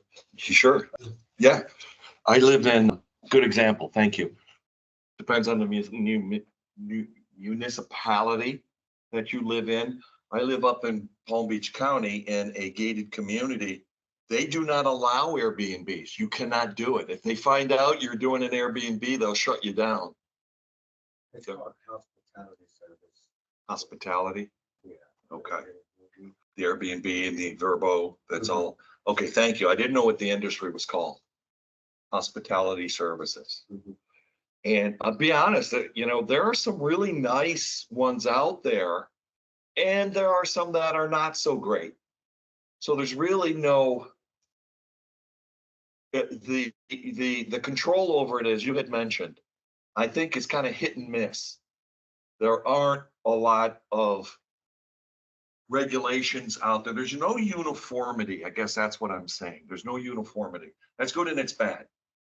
Sometimes you really don't know what you're getting into until you get out there and see the property. I've had that experience. The pictures and the reviews of a property in Oklahoma City where we were at were great. 4 out of 5 stars, pretty solid comments on it, recommendations, pictures look good, but when we got out there, it did not look like what we had expected. We were a little concerned. My wife was concerned not only of the inside of the house wasn't so bad, but the surrounding neighborhood was sketchy. So she was a little concerned about her safety. So there are a lot of variables in there, and that's a worst case scenario. We've had a very good track record of staying at Airbnbs, so I can't complain. That's just a worst case scenario. We talked about pricing through setting the process of calculating your costs and trying to do the research. Next one would be placing your product, if that's important. More so if you were a bricks and mortar like this donut shop, where you have a product, you have a storefront, and the way you display your products is important. Grocery stores go through this constantly, don't they? They have a whole analysis of how people shop. Do you know that most people, when they walk into a grocery store, do they turn left or do they turn right? Have you ever even thought of that? You turn right. Mhm. Why? I don't know. Human nature? I don't know. Most people are right-handed. I don't know. Do left-handed people turn left? I don't know. But they do those kind of research. They do the research on where to put the cereal boxes, the whole grains are probably at the top, and then the sugary ones are down at the bottom because that's where the kids, Yeah. they're down here, things like that. That's kind of what they're talking about here to some degree, is how you're going to place your product. Now, if you had a bricks or mortar facility building, that might be even more critical.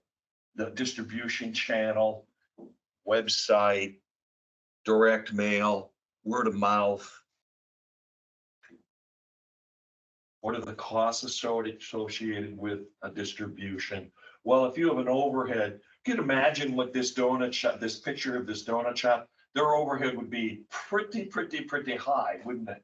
Because they got all this equipment back here, these donut making machines, they've got ovens, they've got deep fryers, they've got mechanical machines here to move the donuts through the system from raw to through a cooking channel. So they're over, that's a lot of capital equipment, lot of cost to set up and to maintain, to operate and to maintain. I don't really think that any of you are looking at that, right? Creating a donut shop or a place where you manufacture products or create them, because with it would come a lot of cost. If you're like me, like Laura, we have no distribution center. We don't have a bricks and mortar facility. We don't have a product that we're displaying. What are the costs associated with distribution? How long will it take to get your product or service to the customer? She has an issue with that. How long will it take to get her drop ship items, her women's sporting apparel, because she has to go through that third party, that manufacturer or distribution center to get her product? She not only loses some control over timing, she has, how long will it take? Who knows? Because it's not, she's turning something over to someone else to finish and to send out. So that it would be difficult for her to try to answer this question initially. She'll figure it out over time.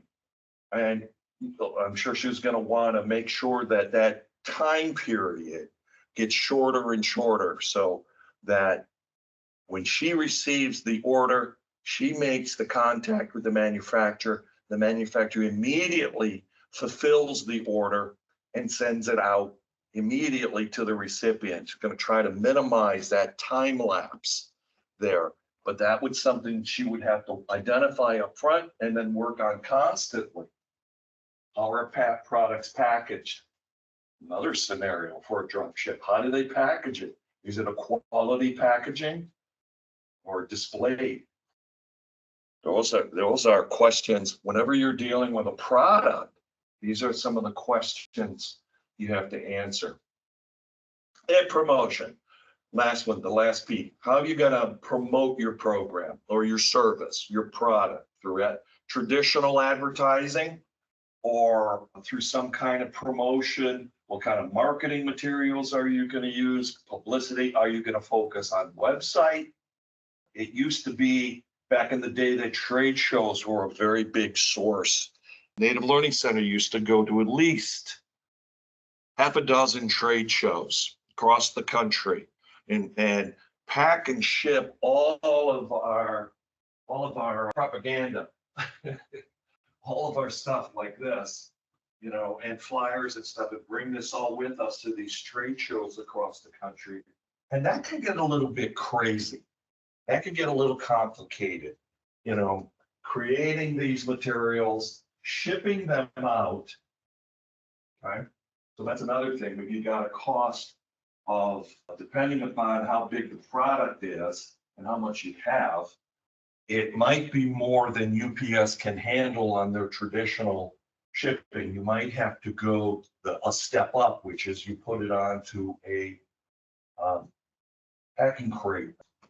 We used to have boxes, big boxes the size of this table, this one, and put all our stuff in there, seal it up, put it on a, God, what's what I'm looking for? They used to call them skids, you know, platform. Wrap them up, shrink wrap them, literally shrink wrap them, and then UPS ground transportation would come with their big truck and pick it up and then ship it out to the location we were going to the trade show. Now, depending on where the trade show was, if it's in a city like Las Vegas or Chicago, New York, New Jersey, or New York City, San Francisco, those are all towns that are pretty much union dominated. You know, so you've got the cost of shipping to the location, and then you have an additional cost of unloading from the truck to the site. That's the Teamsters that would come in and put that. So you have an extra cost for that. So needless to say, we got away from that. But we used to do that here to generate interest in people that we could put on our mailing list, and just, we did that. Been there, done that. So we don't do trade shows anymore, or very few.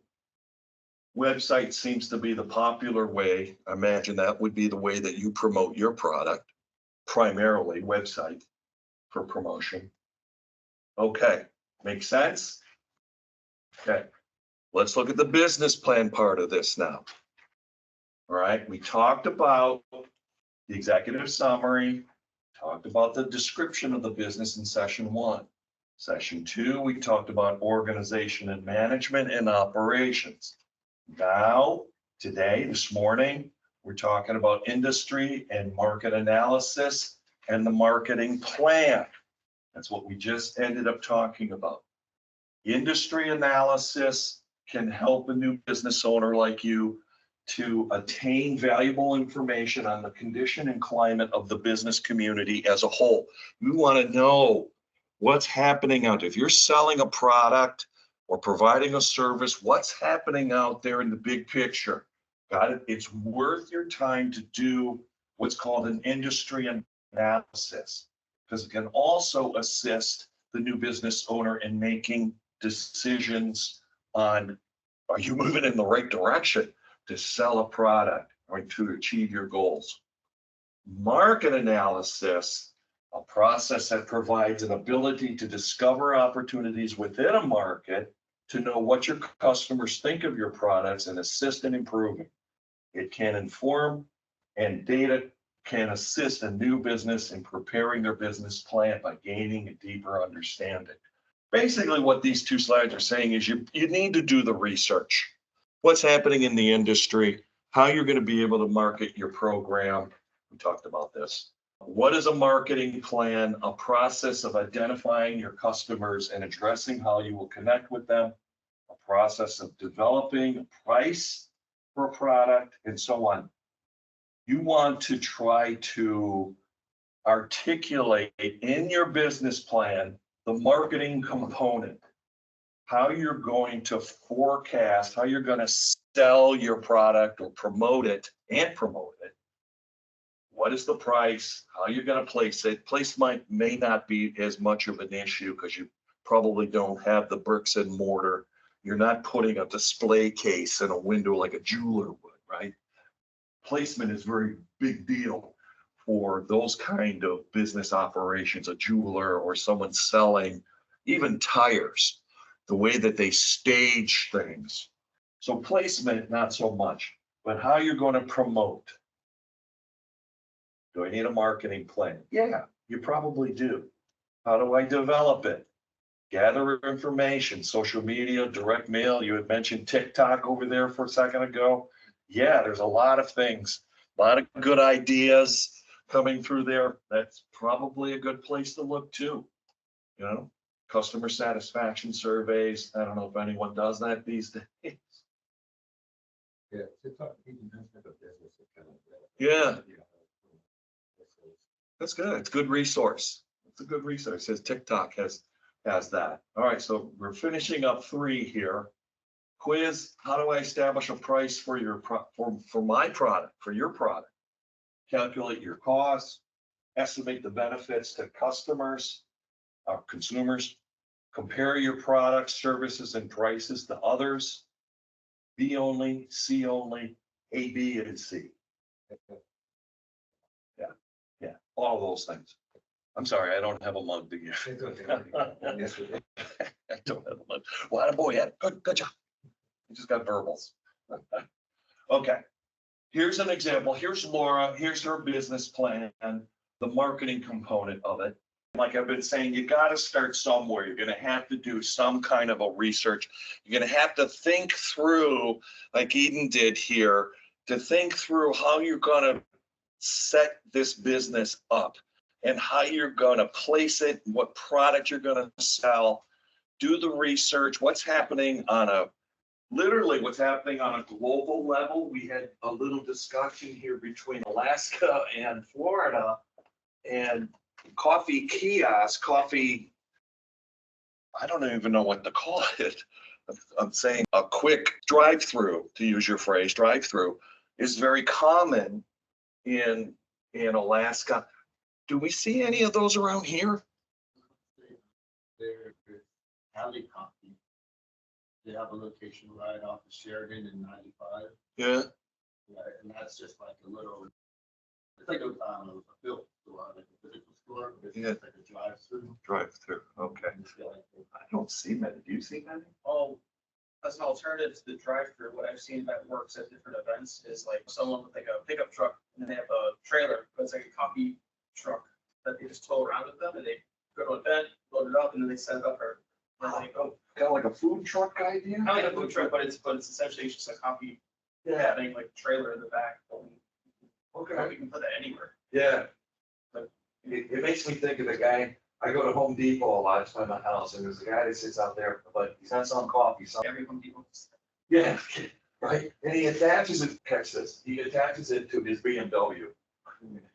And he just drives it, there's a little thing, it's no bigger than this table, but in it, it's nothing more really than a hot plate.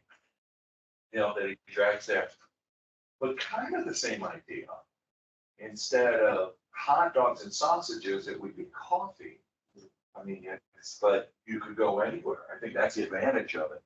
So the difference between a stationary place, a bricks and mortar static place, or something that's portable. Interesting. Interesting scenario, something to think through. Thank you. Also, great idea. Also with the difference, we also had the suggestion here, a very good one from our friends from Alaska, to contact for a longer, slower, more in-depth analysis. You might have to reach out.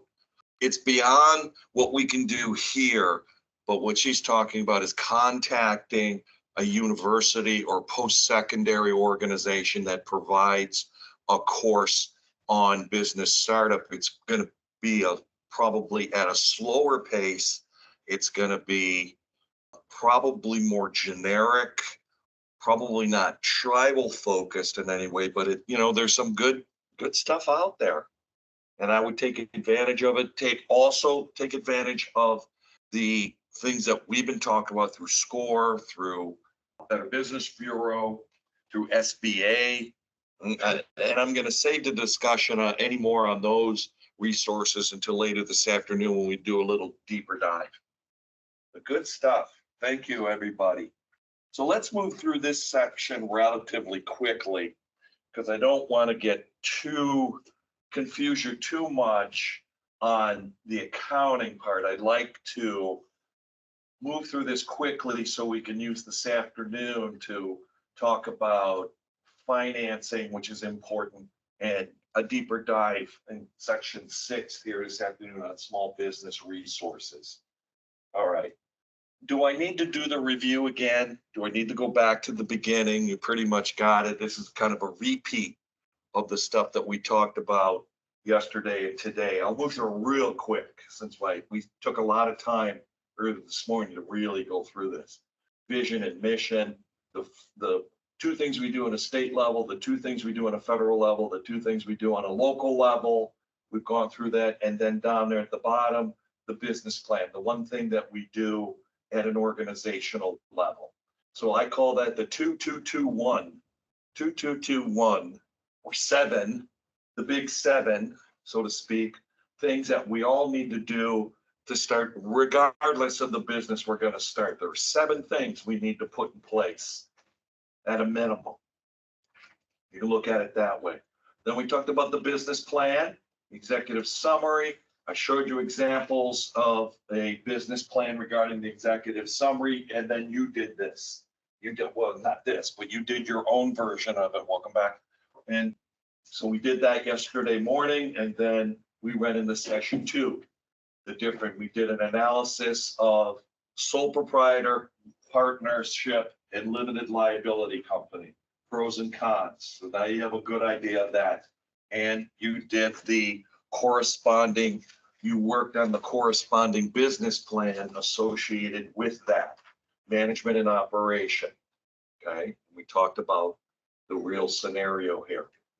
Then we just finished part 3, and we talked not so much about NIAC codes, because it really doesn't apply in Alaska or Florida, but we did talk extensively about product, price, place, and promotion, the 4 Ps as they're referred to. So we've got the 7 components of starting the business, the 7 things you need to do, 2 things on a Fed level, 2 things on a state level, 2 things locally, 1 thing internally. And now we have the 4 Ps, the product, the price, the place, and the promotion of your product or service. So we're starting to move along here, hopefully. And if anything, force you to think about how you're going to get set up, the costs you're going to incur, and how you're going to promote what your product or service is, and how in the world are you going to promote it to the general public and price it properly, and what is it that you're going to do. Okay. Then we just finished moments ago talking about the market analysis and trying to think that through. You just finished the exercise on trying to market your program. Who is your audience? Trying to identify who your audience is, who your target is. We just heard an example, tribal members for coffee. We had a pretty good idea of who his audience is. Consumers are going to be probably a certain age group of people who are coffee drinkers and really are the kind of person probably who isn't brand loyal. They don't necessarily have to go to Dunkin' Donut or to thank you, Starbucks, because they may not be around, or might be across the street, but they're not brand loyal. So I'm not. Coffee's coffee for me. I'm not, for me, I'm not into the grande, latte, all that stuff. I couldn't even tell you what it is. I just want coffee with creamer, French vanilla to be exact. And I'm pretty straightforward. I'm not brand loyal.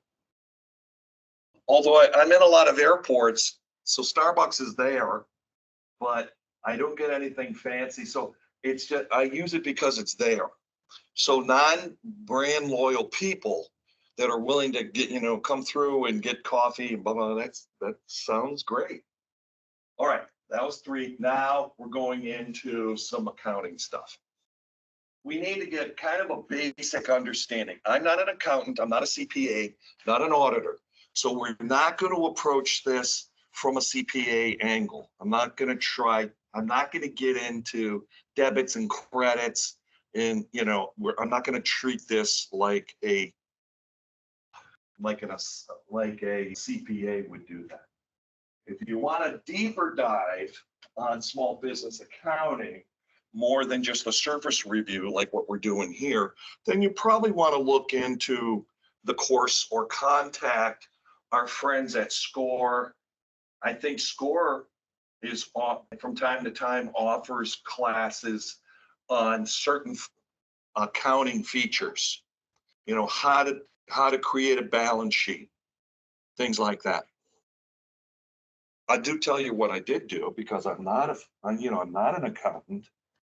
I was at Office Depot the other day, and I came across these wonderful little things that were about $7 each, and I really liked them. It's just a little trifold laminated accounting 1 and accounting 2. It's just a little tutorial cheat sheet. And I purchased these because I sometimes have to do a little refresher for myself. What's included in a balance sheet? Sometimes I have to look at these things and refresh my memory. These are great. These are great things to have. I got one here on accounting 1 and accounting 2. I also picked up another one that doesn't have anything to do with this course, but it's on Robert's Rules of Order. That's a whole nother course. I have it here. So these are great little tools to have. But anyway, let's get into some of this stuff. I mentioned in passing yesterday, every business owner needs to know the basics of bookkeeping. You really do need to know the basics of bookkeeping. Even if you're not the accountant level, you do need to know so you can keep tabs on your business as it grows, and how the accounting process should be structured. Now, just a couple things here. The most important thing here is probably this first bullet here, cash first accrual basic accounting. You're probably going to be, in fact, I know you're going to be, like my business, like Laura's business, on a cash basis to start with, okay, as opposed to an accrual basis. Established companies move in, they all start on a cash basis, which recognizes income when you receive it and bills when you pay them. So if I received a $50 check in the mail today, that I would record that in my system as cash received as of March 19th. If I had to pay a bill today, write a check for it, or put it on my American Express or whatever, and the payment was today for a hotel stay overnight, I would recognize that as a payable today, and they would offset each other, right? That's what they do. One's an income, one is a payment. All right, that's a cash system. The big difference between cash and accrual is the accrual system recognizes receivables and payables, which is different than cash.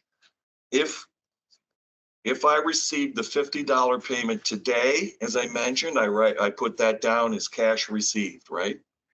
But if the Native Learning Center still owes me $200 and they haven't paid me yet, that's a receivable for me. And if I were in an accrual system, I would put that down as that's an asset for me. But I'm too small to operate that way. I don't recognize receivables, and I also don't recognize payables, the money that I owe, until I actually pay it. Make sense? The difference between the two. So let's go a little bit further with this. Try, all these other things are more in depth. And that thing at the bottom, the GAAP, referred to as GAAP, generally accepted accounting principles. That's what GAAP means. All right, cash and accrual are generally accepted accounting practices. They're just two different ways of recognizing money coming in and money going out. And please know that you're going to start right here, probably with a cash system, recording money you received that day and payments that you may be paying that same day. Different ways of looking at it. Good accounting practices are essential for keeping the organization functioning. It provides for critical information. And third bullet, inaccurate and incomplete accounting opens the door for poor financial decisions. The bank is going to ask you what kind of accounting system you, and you're going to say, I'm on a cash basis right now because I'm very small. But I have the aspirations of moving as the program grows to an accrual system. Even if I have to bring on a part-time bookkeeper or a volunteer bookkeeper to help me with this, that, you know, we're going to keep, you've got to keep track of your expense, your income and your expenses. Organize documents by category mostly. If you haven't seen this before, we got payables and receivables. Receivables are money coming into you, money that's owed to you or received by you, and payables is just that, money to be paid, money that you owe someone else or something else. Those are payables. Accounts payable, accounts receivable. Cash and accrual systems are the way you recognize these payables and receivables. Make sense? Difference between the two. All right. Accounts payable, accounts receivable. A little deeper dive here.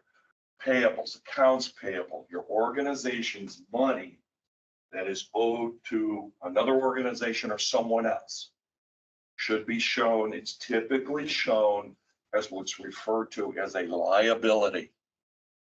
You've heard that phrase before, a liability. From an accounting standpoint, a liability is a payable, something that you owe to another individual or organization.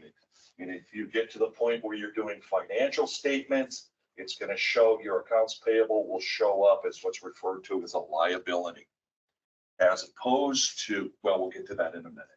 A little bit more on accounts payable, usually recorded at the invoice is received. Yeah.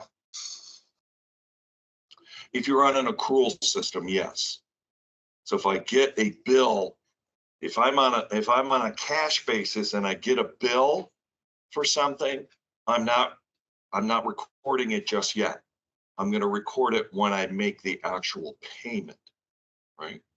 So if I get the bill today and I don't pay it until Saturday, it's Saturday when I record that as a payable. That's a cash system. Here we're talking about usually recorded at the time the invoice is received. That's an accrual, using an accrual system. So if I get the invoice today, but I have no plans of paying it until a week from now, I'm still recognizing it today as a debt, as a liability, as a payable.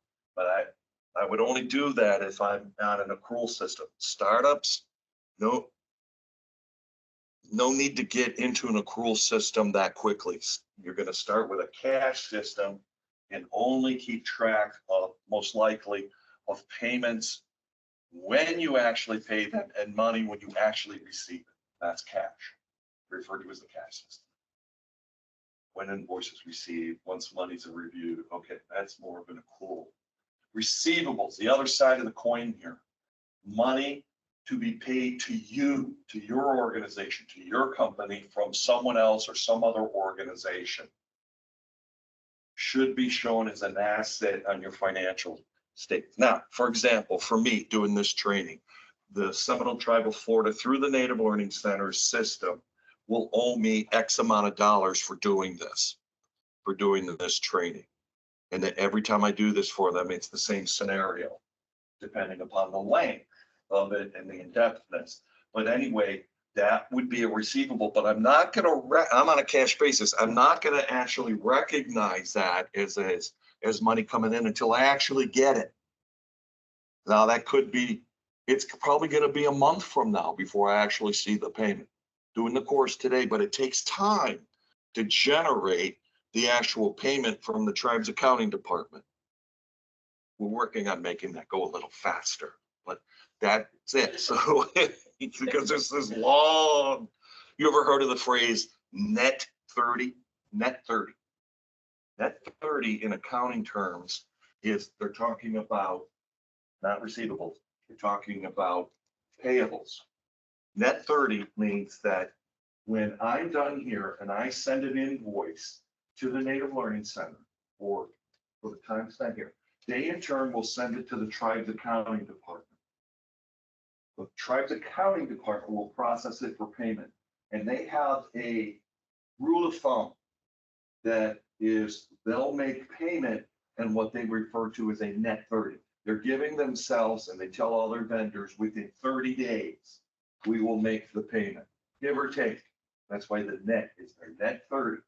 So when you receive bills from an organization or an invoice from an organization, or you send an invoice to some organization and they say we have a net 30 payment, you know that they are obligated to pay your bill within a 30-day period. You might have a holiday in there. That's why they call it net, because you've got some things in there that might make it 32 days instead of 30 holidays. But net 30 means, or so when you're looking at that, net 30 means the 30-day window for payment. Net 60 means a 2-month turnaround. That's a long time. So when back to my scenario, when I invoice them, they in turn will send the invoice to the accounting department. The accounting department's on a net 30 payment schedule. So sometime in around mid-April, April 19th, April 20th, and do we have any holidays? We got Easter, right? Don't we in there? So Easter's gonna add another couple of days. It's gonna slow things down. So it's probably gonna be more like 32 days or 33 days at best before I would see payment for this. Now, when do I recognize, for my accounting purposes, when do I recognize that? When I receive it.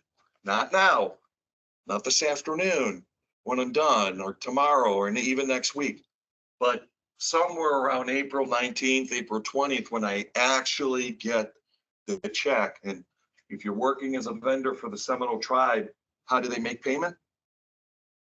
Electronically. So it's going to hit my bank account, right? So I got to keep an eye on that to know when it hits.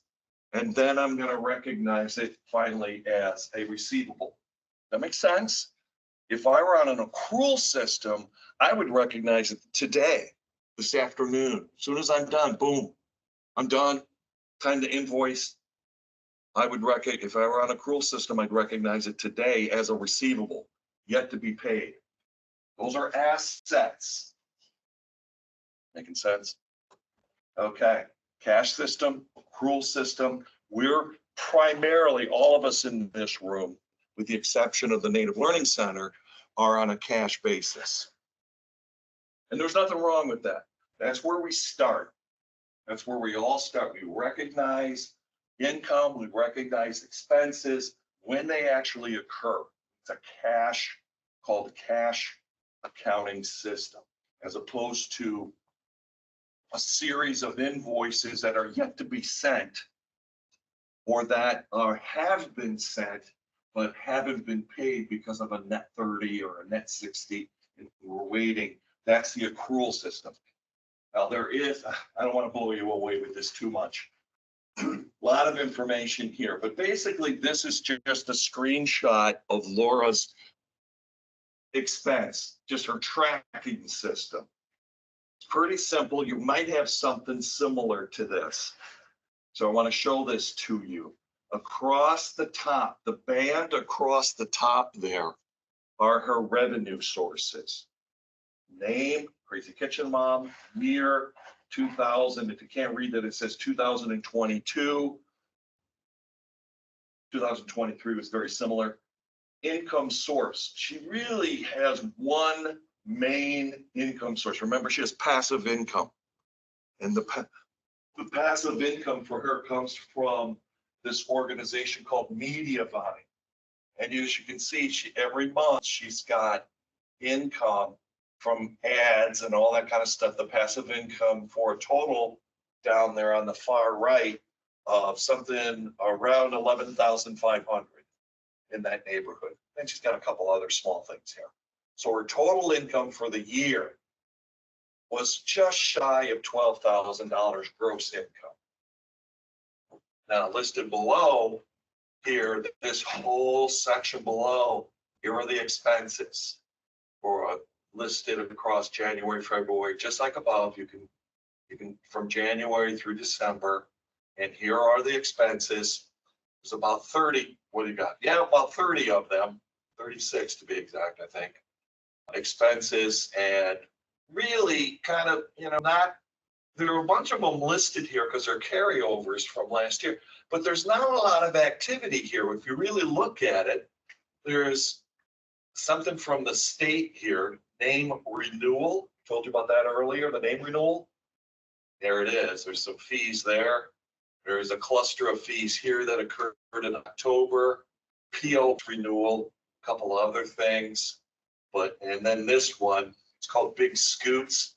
It's her website manager, $99 a month, pretty much all the way through the year. Not a lot of expenses. I mean, there's a lot of stuff listed there, but there's really not a lot that hit. Not a lot of stuff. I mean, this whole section here, there's nothing.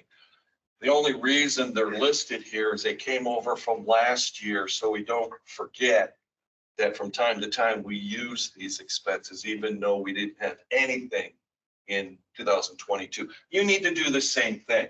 You need to have some kind of a tracking system of your income, your potential income, and your potential expenses, right? Your actual gross income and your gross expenses, right? That's what this represents. And in the bottom right here, we've got the net amount. We've got total income, $11,996.58, minus a total expenses of 56, whatever that says, 56.86. And then the net amount, the net income, in this case, $62.99. I could tell you that she thinks that those expenses are high.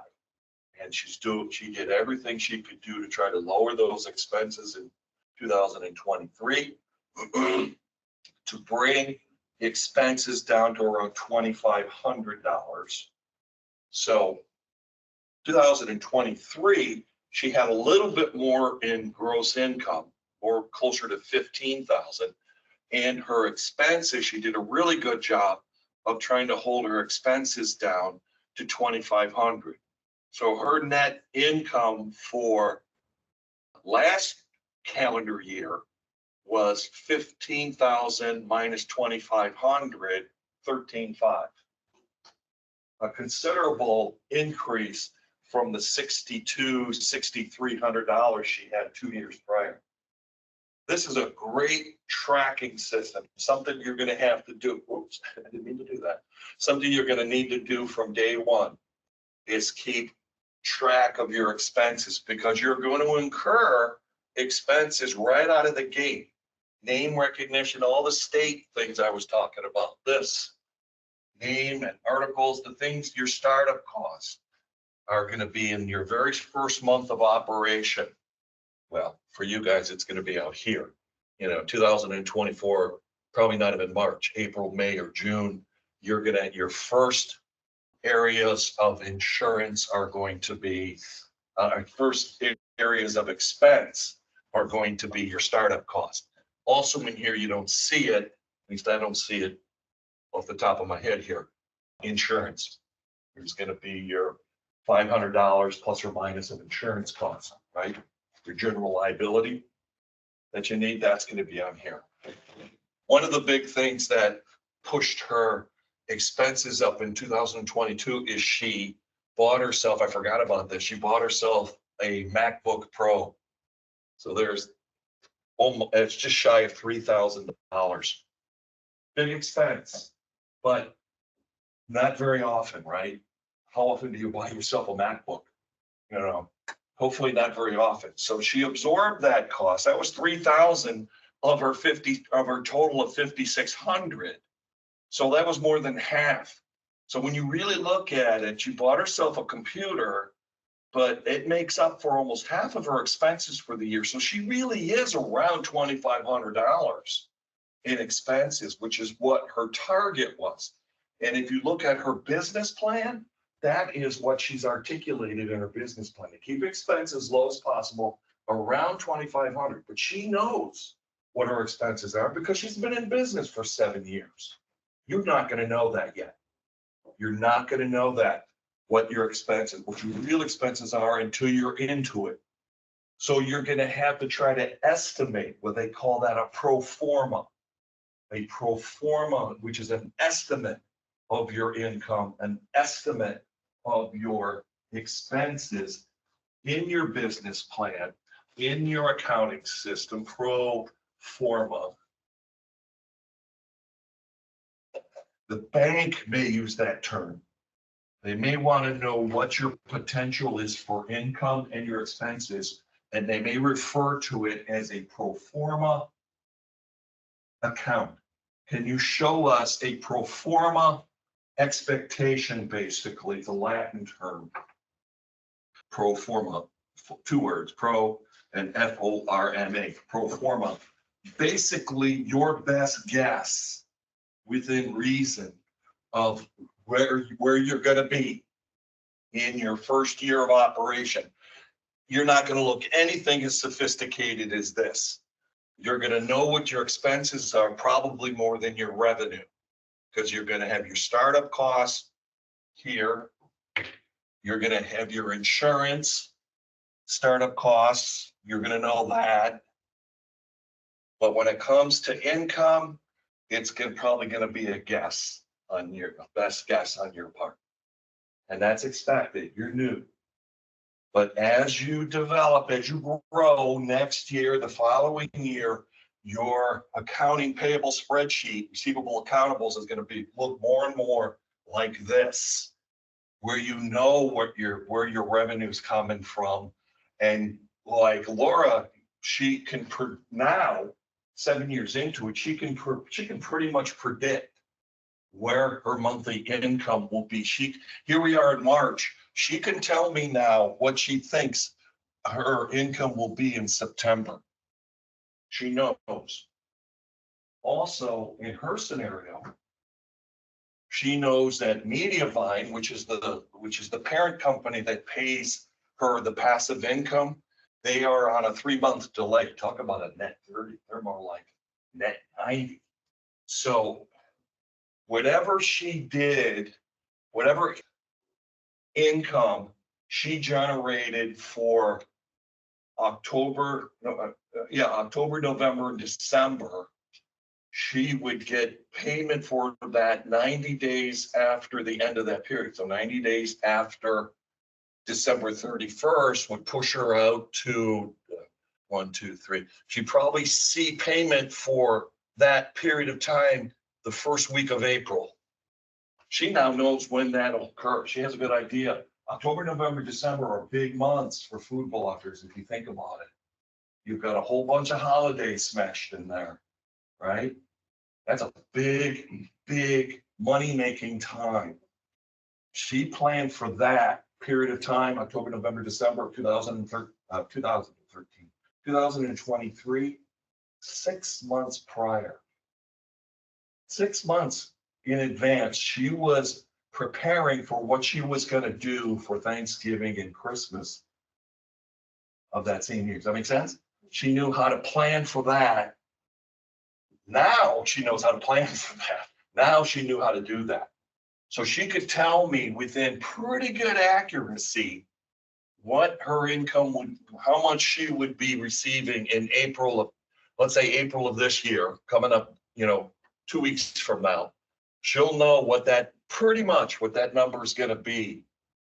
And the next payment will be reflecting January, February, and March, this quarter, Q1 of 2024, but that payment won't be received until 1, 2, 3, July, right, probably right after the 4th. You got a holiday in there. So the second week of July, she'll receive that payment for that period of time, and she'll know pretty much how much that is. And so on. And so on. So the last 3, October, November, December of 2024, the payment for that's going to roll over, not be paid until 2025. But she's going to recognize that payment when it's received, which will be the first week of April 2025 for this period of time. That makes sense? She'll know, and then once it's received, then we'll put it down as income. So really, 2024 is really a combination of a carryover from 23, right? October, November, and December of 23 into 24, because the last quarter of 24 actually doesn't get paid until 25. But that's cash system, that because we don't recognize it until we receive it.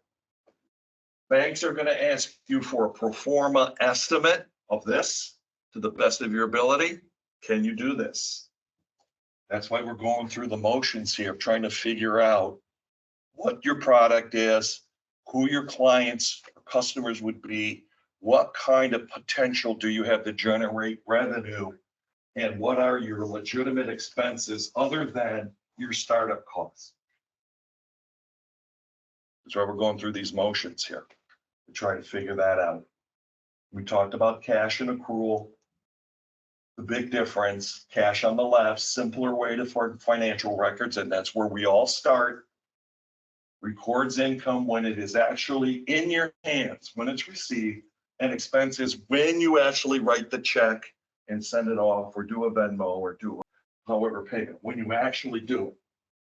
Where accrual is recognizing money yet to come in, that's called receivable. Money yet, billed but not received. And opposite, money that you owe someone, but you haven't literally written a check yet. Accrual system recognizes that. A little exercise between the difference between cash accounting, as it says here, cash basis accounting or accrual basis accounting. It's just we'll just work on this for just a few minutes and then we'll break for lunch. Because we okay out there? Okay. All right, so we'll just do this and then we'll finish up. So let's look at this where it says example A on your screen here. Okay. Imagine you perform the following transactions, and there's 4 of them here. Our task is to figure out which one of these 4 would be included in the cash accounting system, as opposed to the accrual. You sent out an invoice for $5,000. If you were in a cash system, would you recognize that? You sent out an invoice. No, because it hasn't been paid yet. You just sent it out. Second one, you received a bill for $1,000. Would you record that one as in your cash system? You received a bill. Probably not. You haven't paid it yet. You received a bill for $1,000. Doesn't mean you paid it. You just got it. You may not pay it for another month, right? Or never. Okay. All right. You wrote a check. You paid $75 in fees. You wrote a check for it, put it in the mail. Cash system would recognize that, right? Because you literally paid. You wrote out a check, or you put it on your card, or you did something, you Venmoed it or something, and it's no longer in your bank account. So that is, in a cash system, we would record that. And the last scenario is you received $1,000 payment for something. Yeah, if we're in a cash system, we would recognize that. Which leaves us with 1 and 2. If we were in an accrual system, we would recognize number one because we sent out an invoice for $252. Don't know when it's going to be paid, but we sent it out. So if we were in an accrual system, we would recognize that. Cash system does not recognize that because it's just something you sent out. But an accrual system would say, yeah, that's an asset. You billed them for legitimate product or service. We're recognizing that. Same thing here with the bill. You receive a bill for $1,000. Cash system would not recognize that because it's just a bill. But if you are following an accrual system, that would recognize it. A bill's a bill, according to the accrual system. Even though you haven't paid it, you still received it. So that's the difference between the two. The accrual system would recognize all four of these transactions, where a cash system would only recognize number 3 and number 4. The amount actually paid and the amount actually received. There we go. Cool. All right. Yeah. You see the blue box around those two. Cash 75 minus 75 plus 1,000, net 925. That would be on the cash system. But if we're on an accrual system, in the bigger green box here, we would recognize all four of these transactions and we would have a different result. We would recognize the $5,000 as an invoice. That'd be a positive, minus a negative of the $1,000 bill, even though we haven't paid it, minus the other $75, which we did pay, plus the 1,000 received. So the difference here is significant. If you're on a cash basis, you're only recognizing what you actually paid and received. The net amount is 925, but on an accrual system where we recognize everything, the difference is it's significant here with 4,000, net amount of 4,925. So, you know, some of the larger, the bigger, more established businesses have the accrual system in place. They've transitioned from cash over to accrual because they have to. They've got 100 different invoices out there. They've got 1,000 bills they've got to pay. So they need to keep track of all those potential and real transactions. Where us, startups, even 2 years into it, even Laura 7 years into it, she's still on a cash basis because she doesn't have a lot of payments and she doesn't receive a lot of income, only from one source. So why get all willy-nilly about, you know, an accrual system? She doesn't need to go there. Everything's working fine under okay. See the difference between the two? Accountants, if you hear these phrases, cash system, accrual system, pro forma, they're asking here, we all have to do this. We all, as a startup, have to tell somebody, probably the bank, well, how much they're going to say, congratulations on your new business. How much do you expect to earn in your first 12 months of operation? They might ask you that. So prepare that now in your mind. Try to articulate that in your business plan so that you can go to the bank and say, I have completed a pro forma financial statement. I expect that my gross income for the year is going to be $2,320 gross. My expenses for my first year are going to be higher than usual because at a startup, they're going to be around $1,500. And after that, year 2, year 3, they'll drop because I don't have startup costs as much, right? So that's what pro forma does for us. It gives us an idea and gives an idea, where are you going to be? Something we, as new businesses, we need to figure out. And you can't really do this until you've gone through all the motions of the business plan, right, that we've been talking about. All right, we're at the top of the hour. Not going to get, this is more higher level, chart of account. Let's just walk through it, then we'll go to lunch, might as well. Chart of accounts, you know, you got to keep track, accounting for businesses, keep track of all the different accounts that they have, cash accounts, accounts receivable, inventory, vehicles and equipment, if you had any, those are all referred to as assets. Without that extra T in there, I apologize for the typo. And then on the other side, we have our payables and other things that have to be paid, payroll taxes if you have employees, sales tax, and then things like your overhead, electricity, plumbing. Those are all liabilities. So the chart of accounts is what accountants use to keep track of all the different transactions. The general ledger is another accounting process that keeps track of every single transaction in chronological order. Okay, January 1st, March 15th, June, September. Payables, there's that $1,000 payable, then the receivable 5,000 that we talked about a moment ago.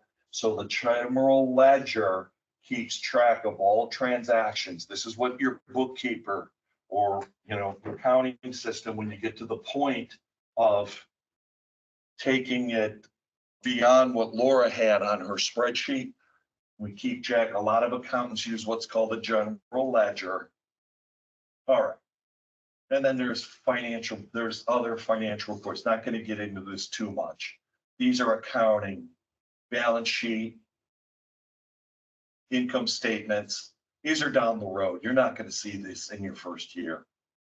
You are going to be required to keep good financial records. Always a good idea. Generally accepted accounting practices, GAAP, requires that you keep good financial records. And these are just examples of things to maintain. Receipts, copies of checks, invoices, purchase orders, if you have any. Basically, every transaction that you make, you want to keep a record of it. Gosh, I have the receipts here from last night, the food and the hotel bill and all that. And just hold on to those things. And when I get back home, I put those on my spreadsheet as expenses. They'll be reimbursed, but I need to keep track. And that's what they're saying here. Deposits. Oops. Record. And these are all more deeper dive into accounting and financial records, internal controls. This is generally accepted accounting practices, separation of duties. It's going to be difficult for you to have separation of duties as a small startup. What it means is, according to generally accepted accounting practices for larger organization, the people who open, the mail and receive the bills, for example, should not be the same person who makes deposits in the bank. There's a separation of duty. That's what they're talking about here, segregation of duties. But as a small business, you don't have that luxury. You're going to be doing everything, right? Unless you're like me and Laura. Laura runs the business and then she says, Vince, go to the bank. You handle all the accounting stuff. Okay, that works. That's separation of duties. We have that in our business plan, as you saw. Other duties as assigned. So that would be me. Okay, and I talked about this as one of the costs. I mentioned that the state, no matter what state you're from, is from every year they're going to ask you to renew your information in their records, and they'll probably charge you a fee for doing that. We got a copy in your manual B11 if you want to look at it. When you do that, as I mentioned before, you want to make sure that you get acknowledgement back from the state. See right here, filed January 5th, 24. I paid the extra $10 to make sure I got that. And I paid an additional $5 to get this. This is the certified copy. See, there's the seal, the state of Florida, and to certify the records of this office that my company here is a limited liability company organized and filed February 8th, 2022. And this is the acknowledgement that I completed the renewal as of December 31st, 2023. So it just, these are the kind of documents you want to maintain. Yeah, yeah. In terms of like storing the documents, does it matter or is it just up to preference if it's like a digital filing system or? Preference. I would suggest both. Have a digital file, because they'll send both of these to you as a digital file. They'll attach it to an email. I would suggest you keep it, put it somewhere safe with all your other documents for your business. And then if you wish, print it out too. Print out a hard copy. And as I do, I create a binder here, not this particular one, but I have a binder that's got a copy of all of my printout of all of my documents. And I have that so when I go, if I need to, if I'm going to speak to or try to work on a relationship with a new vendor or new partner or whatever, I'm going to carry this with me. And so I can literally show them. We can also go on my website, but that takes a minute to find that information.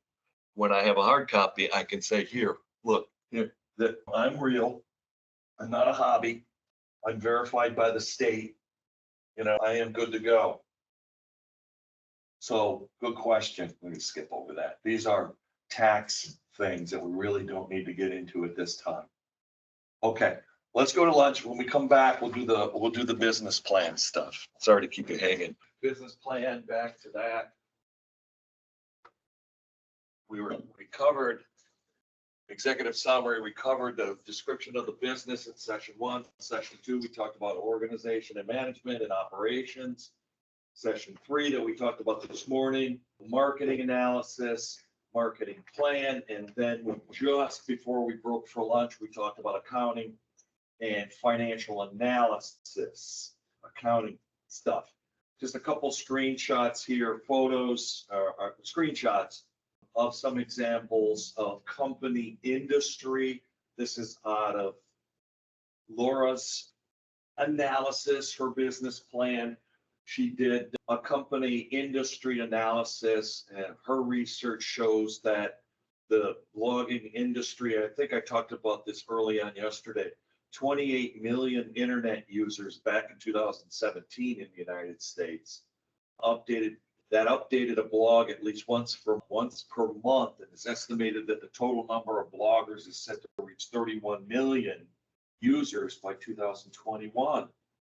Regarding websites, 3 out of 4 blogs are blogs that have a blog. 3 out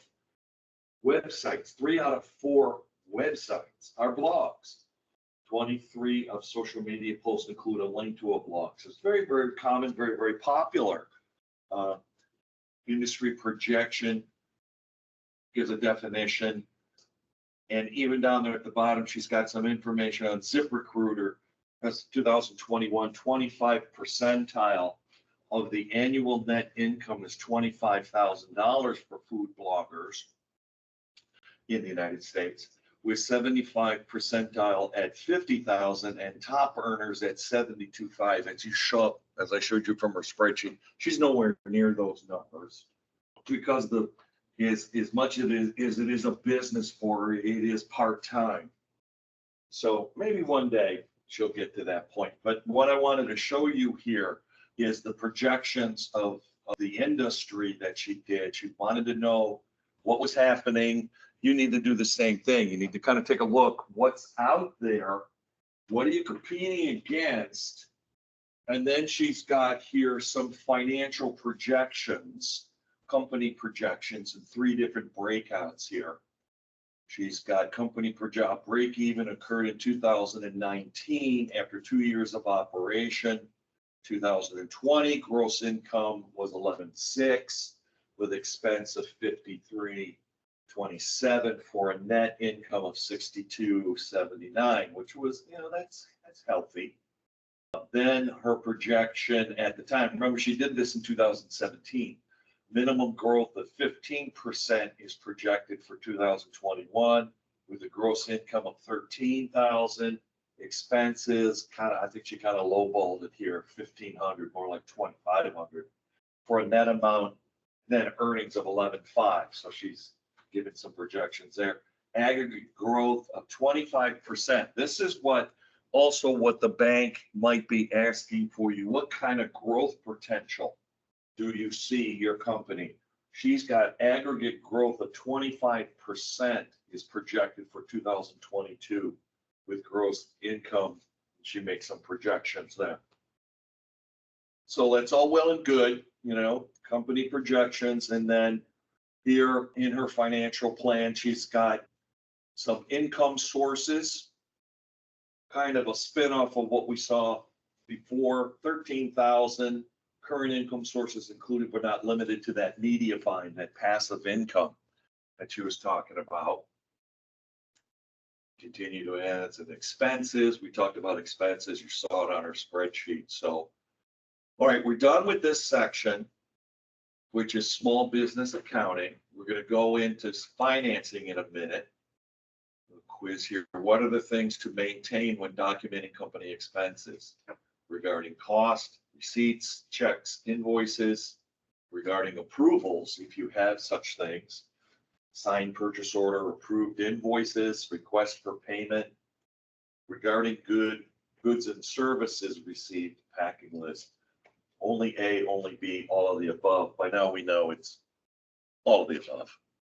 Everything's all of the above, right? All right, this is her, easier to see here, just a revamp of her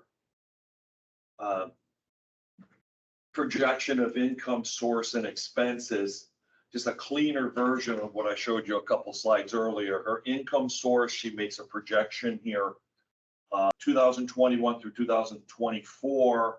Her source of income primarily is one source, this media buying for passive income. Here she says she's planning to attain a minimum growth of 15% per year to exceed gross income of 13,000. So she's making some projections. She's using her pro forma concept here to project income based on her research.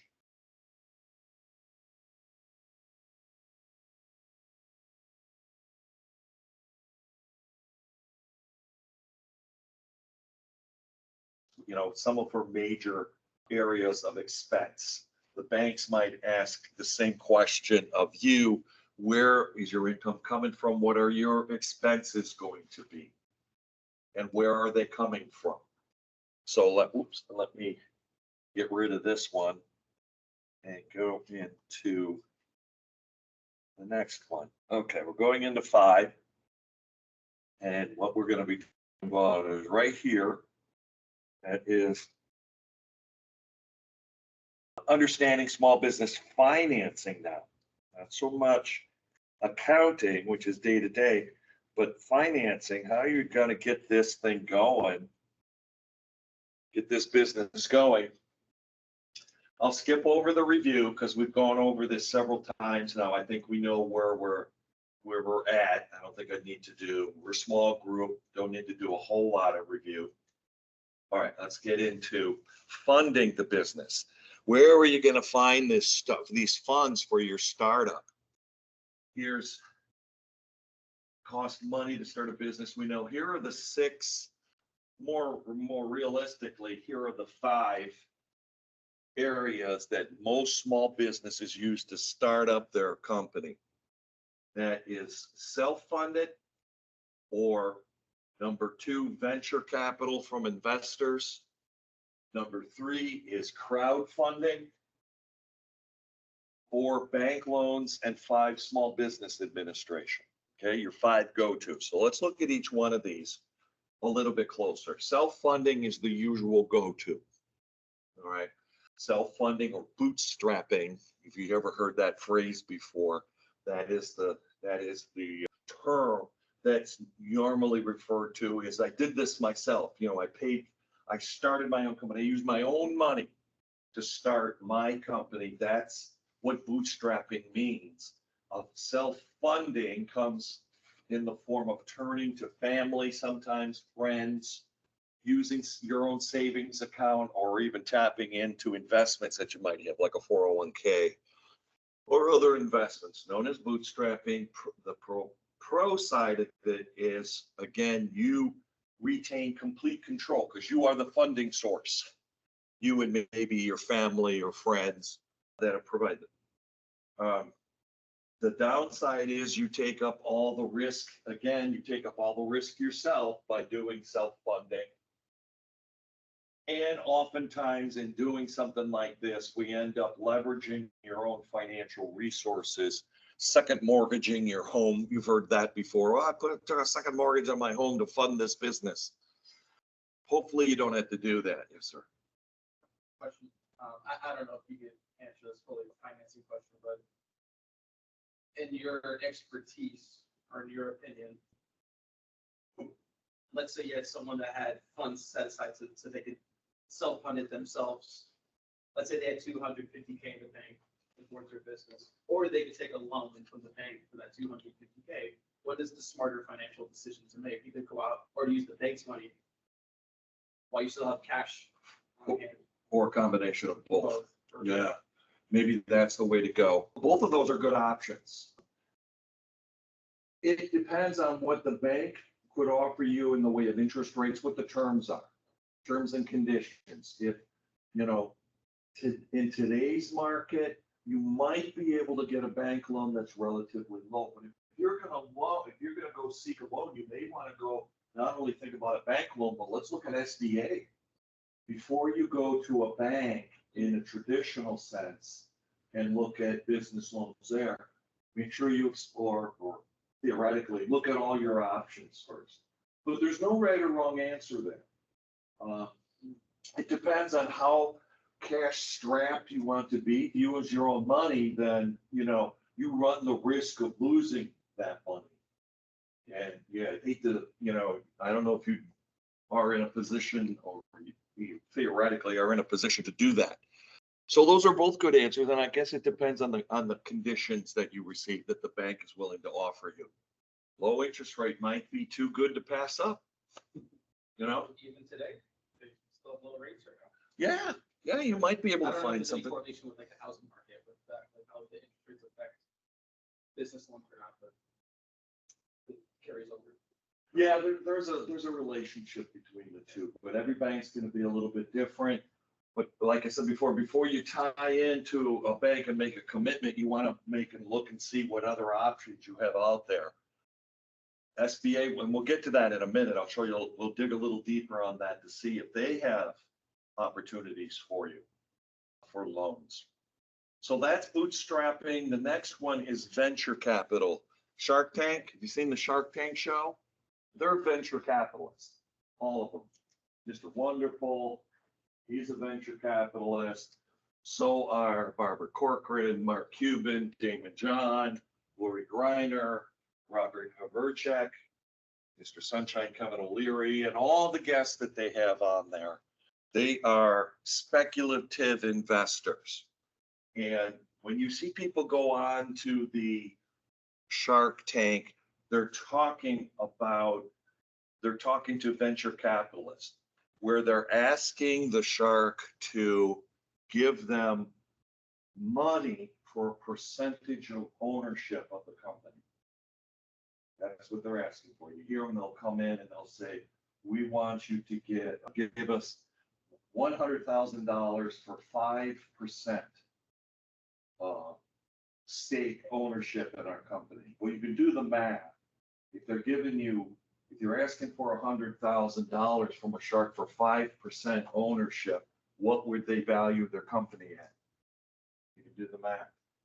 If for $1,000 for 10%, that's easy. That's $1 million, right? So 100,000 for 5% would be $2 million. So they're valuing their company at $2 million. And the very first question out of the shark's mouth is going to be, where did you come up with that evaluation of your company? How did you determine that your company is worth $2 million? They always ask, right? Before they even talk about making an investment. And usually out of Kevin O'Leary comes, what are your sales? How much have you sold? You know, can you justify a $2 million valuation by the amount of money that the product that you sell? It depends. But what do we always hear? Not always, but what do we usually hear out of them? Well, I just started, right? They have no sales. So how'd you come up with the $2 million valuation? Well, I based it on the industry. Don't do that. Don't do that. You know, even if the industry is a $10 billion industry, it doesn't mean that your company is going to be evaluated. So that's it. That is venture capital is Shark Tank scenario. They're usually asking the Shark Tank to make an investment anywhere from 5% to 100% in their company. You know, we want $100,000 for 50%. Okay, I can, you know, okay, your company's worth $200,000. That's better than $1 million based on your speculative guessing. So that is an option. There's a lot to gain from that. Yeah. I mean, of course, like this is like the show, people really going to seek that, but in general, is that, how do people on their own find investors or like venture capitalists, like is networking events or just you kind of have to. Both of those things, but it's also, you know, you've probably seen the commercials for some of these big investment firms. Charles Schwab, for example, just to name one, that they have a division of investment banking. The bigger banks, you know, Chase Manhattan, and all those investment commercials you see all the time on TV about, you know, how do you make money from, those are all investment specialists. So you can go to any large investment organization. I thought of Charles Schwab because that's the one I see all the time. But there's all kinds of them out there. And they probably do a little bit of venture capitalism, you know, venture capitalists. It's probably not their main bread and butter thing, but, you know, that's how you find them. Okay. You go to those investment bankers, the investment banks, the Charles Schwabs of the world. Okay, the sharks are always looking for what they call return on investment. They want to know that the sales are significant. They always seem to want a larger share of control of the company than the owner is willing to give, right? The sharks, all these investment capitals want to have more say, and usually the risk here is if you go to a venture capitalist, just know that they're going to want to have control over your business to some extent. They're not just going to give you the money. They're going to give you money, plus they're going to take partial ownership of your company. They're probably going to want to be part of your decision making. So that's what you give up when you go to venture capitalism. You might get $100,000 from them, that they're going to want control and ownership in the say in what you do. They're going to take ownership, a part of the ownership of your company. So you lose some control by going to venture capitalism. Venture capitalists, they're out there. And the show, this Shark Tank show, is made a big deal out of it, and it looks so sexy, doesn't it? I'll come in and ask for $100,000. But really the downside of that is if you listen to it, the sharks always want more than the owner's asking for. So instead of 5%, the sharks will say, well, I'll give you 5%. Oh, I'll give you the $100,000. But instead of 5% ownership of your $2 million company, I want 15%. Now, all of a sudden, they're a minority owner in your companies. And, you know, you're losing control a little bit. So these people that go on the show, they're willing to lose control a little bit to the investor. That's the downside of this. That's no matter where you go to these guys who've made it kind of mainstream now. We understand what Shark Tank's all about, or to the venture capitals that have been around forever and ever and ever. There's lots of them out there. You just don't see them as prevalent as these guys are. All right, you hear about Lori Greiner here. She's got, I don't know what she claims she has over 200, I think it is, companies that she has partial ownership in, but she's as aggressive as all the others, Mark Cuban and Robert Herjavec and Damon John. They are looking for return on investment. They're going to take ownership And they're gonna bite off like a shark does, bite off more ownership than you probably want to give them. It's a real downside of investment capital, but it's out there. But you pay a price for it. The third one is called crowdfunding. You heard of crowdfunding? You're, relatively new. You're going out and casting a big umbrella out. There's a lot of platforms out there, different programs for crowdfunding, but basically it's a lot of people in the community giving a little bit of money. It's volume. A lot of people giving, $10 here, $100 there, maybe even $1,000, but it's the crowd concept. It's going out using social media or a website platform to talk about your purpose. Yeah. I know you provide like things that are more like common service or common good in different places, but what about co-ops? Yeah. That's like resources. That's like where if people in the community buy a membership or a share, right? Yeah. They have like a say, so we're with that with quality. Maybe they have some kind of habit. Co-ops are very popular. I usually see co-ops when it comes to like community driven. I see them a lot for food type things, like gardens. Yeah, I see that a lot. It's, a bunch of people doing a similar thing. A co-op is like you get for food, agriculture is like you get a little plot of land as part of the co-op and you're able to grow produce out of that. But the proceeds you make from, if I understand this correctly, the proceeds you make from that, from the selling of that, is shared amongst the co-op participants. So it's a shared type of thing. I think that's what co-op means into some regard. So it could be part of it'd be a separate category. It's not crowdfunding, but it could be a separate category. But it is, you're sharing, you're absorbing all of the costs together, and you're also sharing your earnings together as members of the co-op. So there's some benefits to it.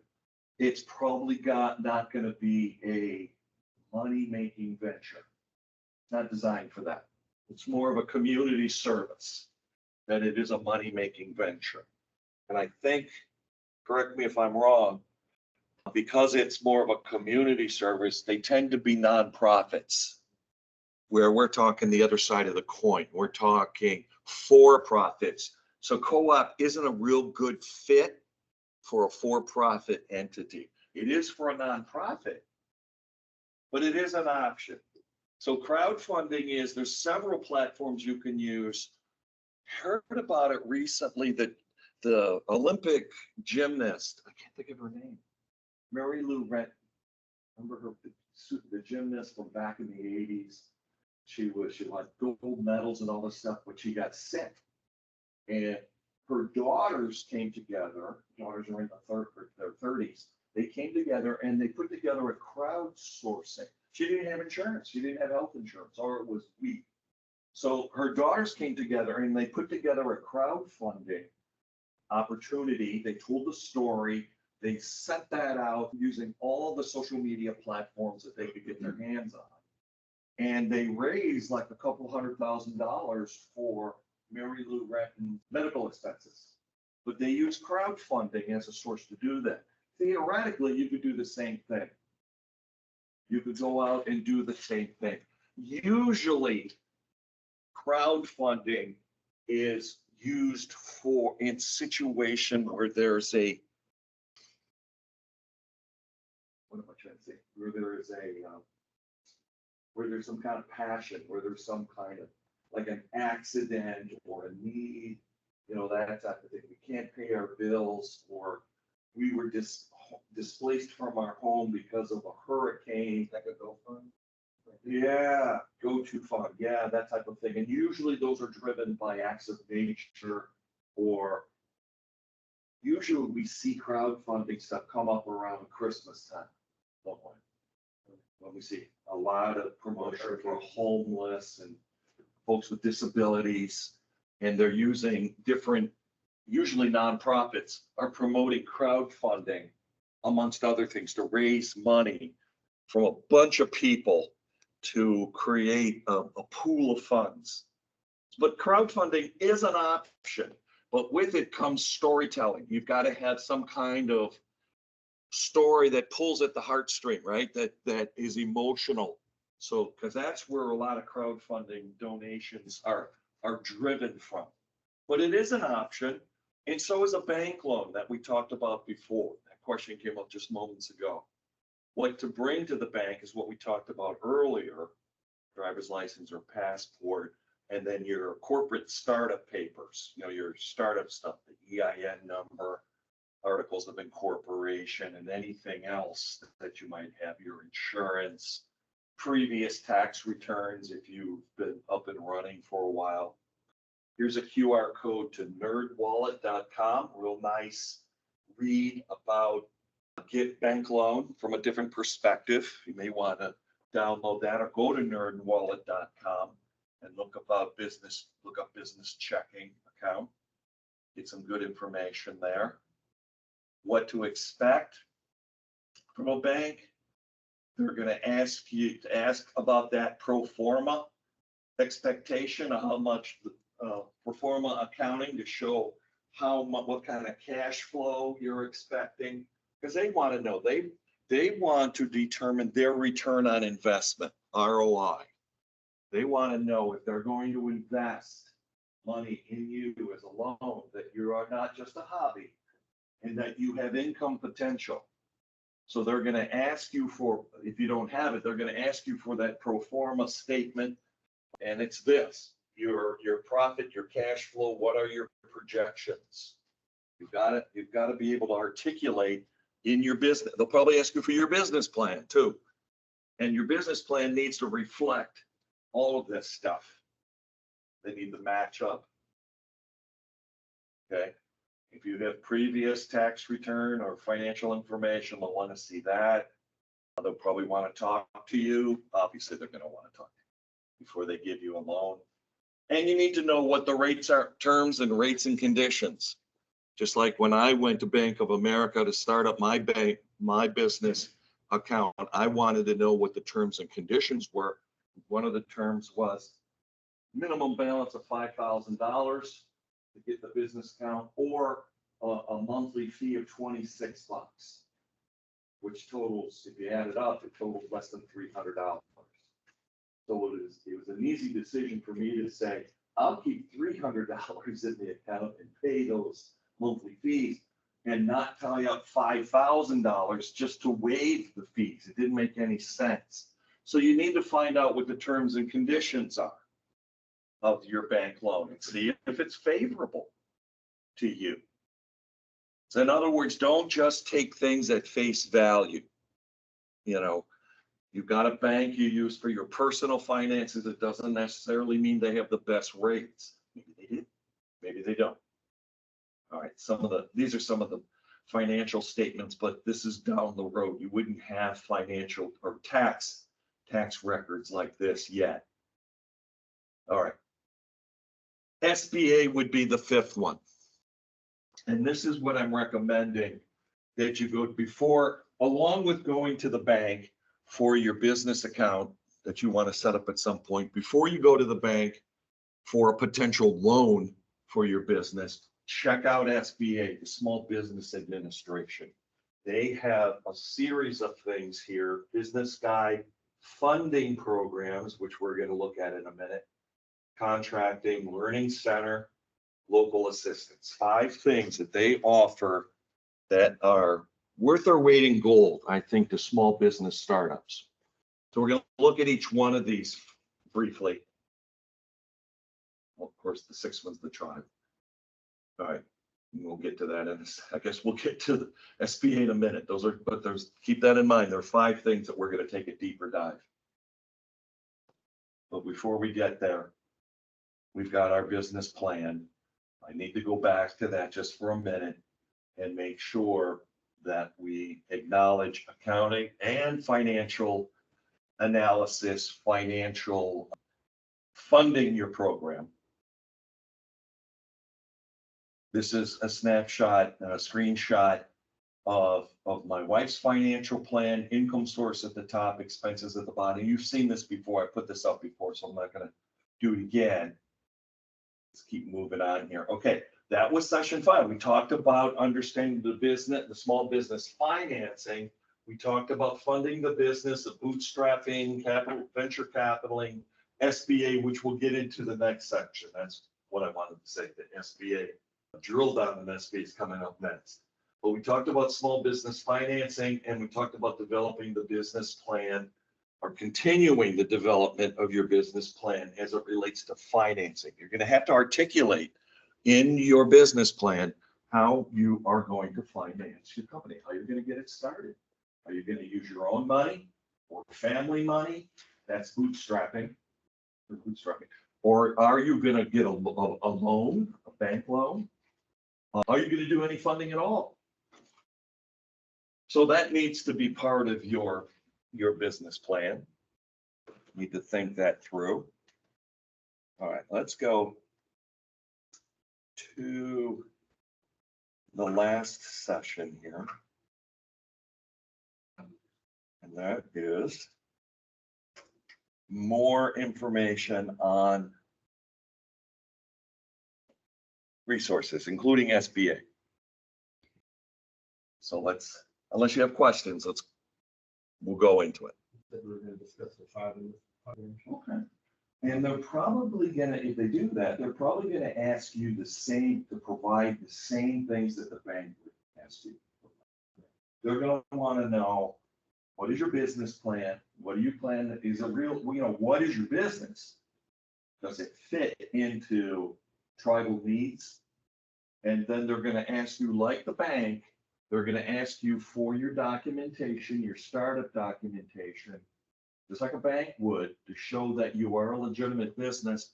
And they're probably gonna ask you for that pro forma income statement to show what kind of revenue, what kind of income you're gonna generate, you're potentially to generate. So I think you should treat it the same way you would from a bank loan. Treat it the same way. The requirements that they have are going to, that the tribe would have, would mirror what we're talking about with a traditional bank loan. So our last session here, session 6, that's a good question, by the way. Thank you. Session 6, did you have a question?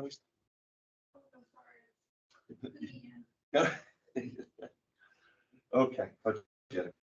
Okay, the last part here, we're going to get a little deeper dive into SBA, because I want to show you some of the things that they have for small businesses that might be a good resource for you. I'm going to skip over the review of prior sections because we've gone over it 5 times now. Other than I will stop. Let's go through. That's 4. We talked about that. Here's 5. Just to recap what we talked about in 5. We talked about 4, actually more than 4 funding sources to go through, starting with self-funding, aka bootstrapping, where you use your own money or family money or lottery winnings or something to fund your program, or set aside funds. That was provided as a scenario a few moments ago. That's self-funding. And a lot of organizations do it, especially with small businesses, because there's not a lot of startup cost involved in most businesses. Then we talked about crowdfunding, the different options there, pros and cons of crowdfunding. We talked about traditional bank loans from lending institutions and what those requirements are, what they'll be looking for typically with a bank when it comes to either setting up a business account or taking it to the next step and asking for a loan of some kind. There's a difference though. Going to the bank and getting a business account is step 1. That's the easiest one. But there are certain things, as we talked about, that you need to provide. Getting a loan is the next step. That's more complicated. Because the bank looks at that as an investment. They're gonna want to make sure you are legitimate, not just a hobby. They're gonna ask you all of those things, all the startup documents that we've been talking about, and they're gonna ask you for a pro forma financial statement to show them your potential earnings. So you need to know that if you're going for the traditional bank loan. Then we talked about the Shark Tank concept, the venture capital, people that will invest in your program. There's a lot of them out there, professional capital venture. They're all over the place, especially in large metropolitan areas like here. They're all over the place. A lot of big banks do it, and a lot of dedicated financial planning organizations like Charles Schwab do it too. But the downside of capital venturing, the downside of Shark Tank is control and loss of control. They're going to want, to some degree, they're going to want ownership.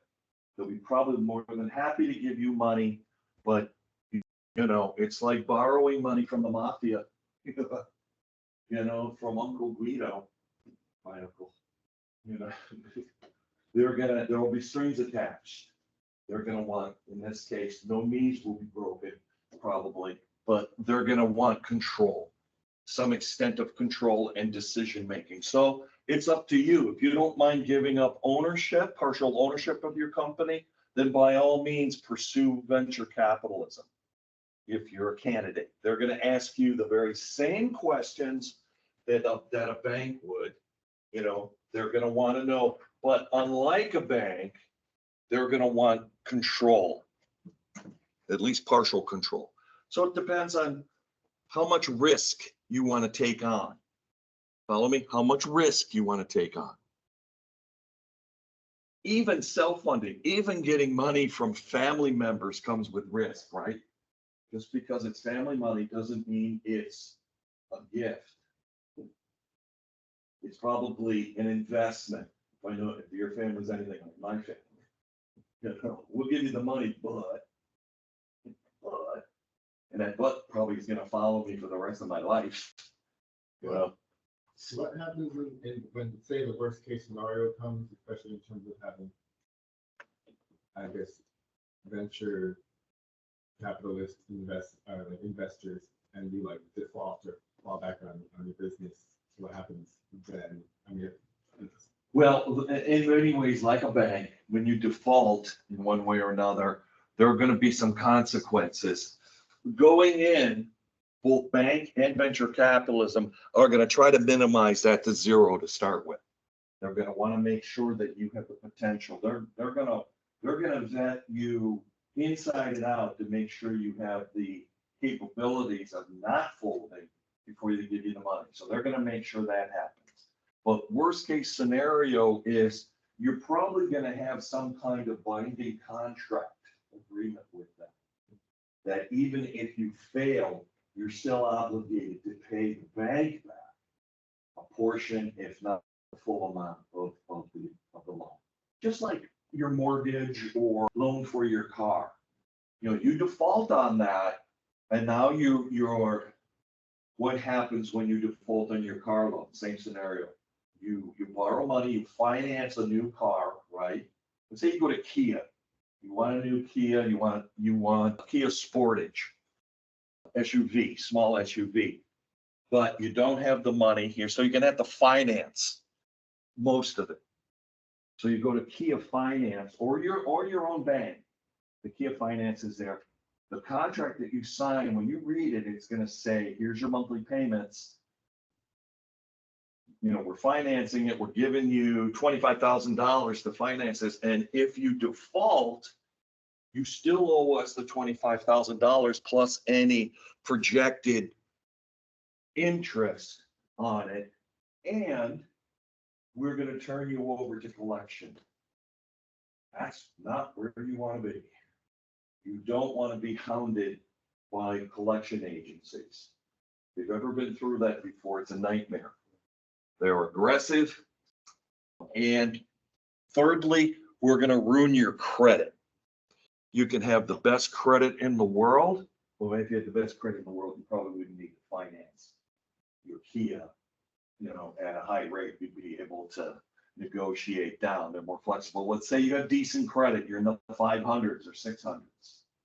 And then you default on a bank loan, you're gonna be turned over to collection and your credit score is gonna fall through the floor. And that can ruin your life. That can make it very difficult for you to move on, to do anything, to buy a home, to get another car. When your credit score falls through the floor, you'll have problems that'll follow you. So the bank doesn't want that either. They don't want you to default. They don't want to lose money. They don't want to collect pennies on their dollar. You know what I mean? They want to make sure that you're going to thrive. So they're going to be both of these are going to be very methodical about your success. If your family's like my family, they're going to do the same thing. My dad's gone, but at the time, I always kidded about this. My 100% Italian father, he'd be more than happy to give me. He did back when I was a kid. $10,000 to do, to pay my student loan or something. But it always came in strings. There was always something that I had to, what's the phrase, quid pro quo, give back to him 10 times. To me, it seemed like 10 times more than what he gave me. So even family, even self-funding comes with it. You got to be careful of all that because it could follow you for the rest of your life. So all of these are good. They're good options, but they also, you have to go in with your eyes wide open. You've got to make sure you understand the small print, so to speak, and the downside of these things, whether it's self-funding through family and friends, or crowdfunding. There's always going to be, with a crowdfunding source, there's probably going to be a fee that you have to pay, or they're going to collect for every dollar that you raise. The crowdfunding source may take 25 cents of it. See what I mean? 25% taken right off the top. Fine, they take that up front, and you don't have to deal with after the fact issues. Banks and capital venture are going to make sure that you are sound and that you really don't have the potential of failing to the best of their ability. And they're going to have you sign a contract. And depending upon your personal credit score, especially if you're a sole proprietor or partner, could have an effect on how much a bank loan is really going to cost you. So I don't know if it's any different with SBA. We just kind of alluded to it. The tribe probably is going to have, they might not be as aggressive on tribal members, but they're going to ask you to provide a lot of what we talked about. They're going to want to know that you are sound and that your program is designed to be successful. Tax forms, we're not going to get into that. And we talked about financial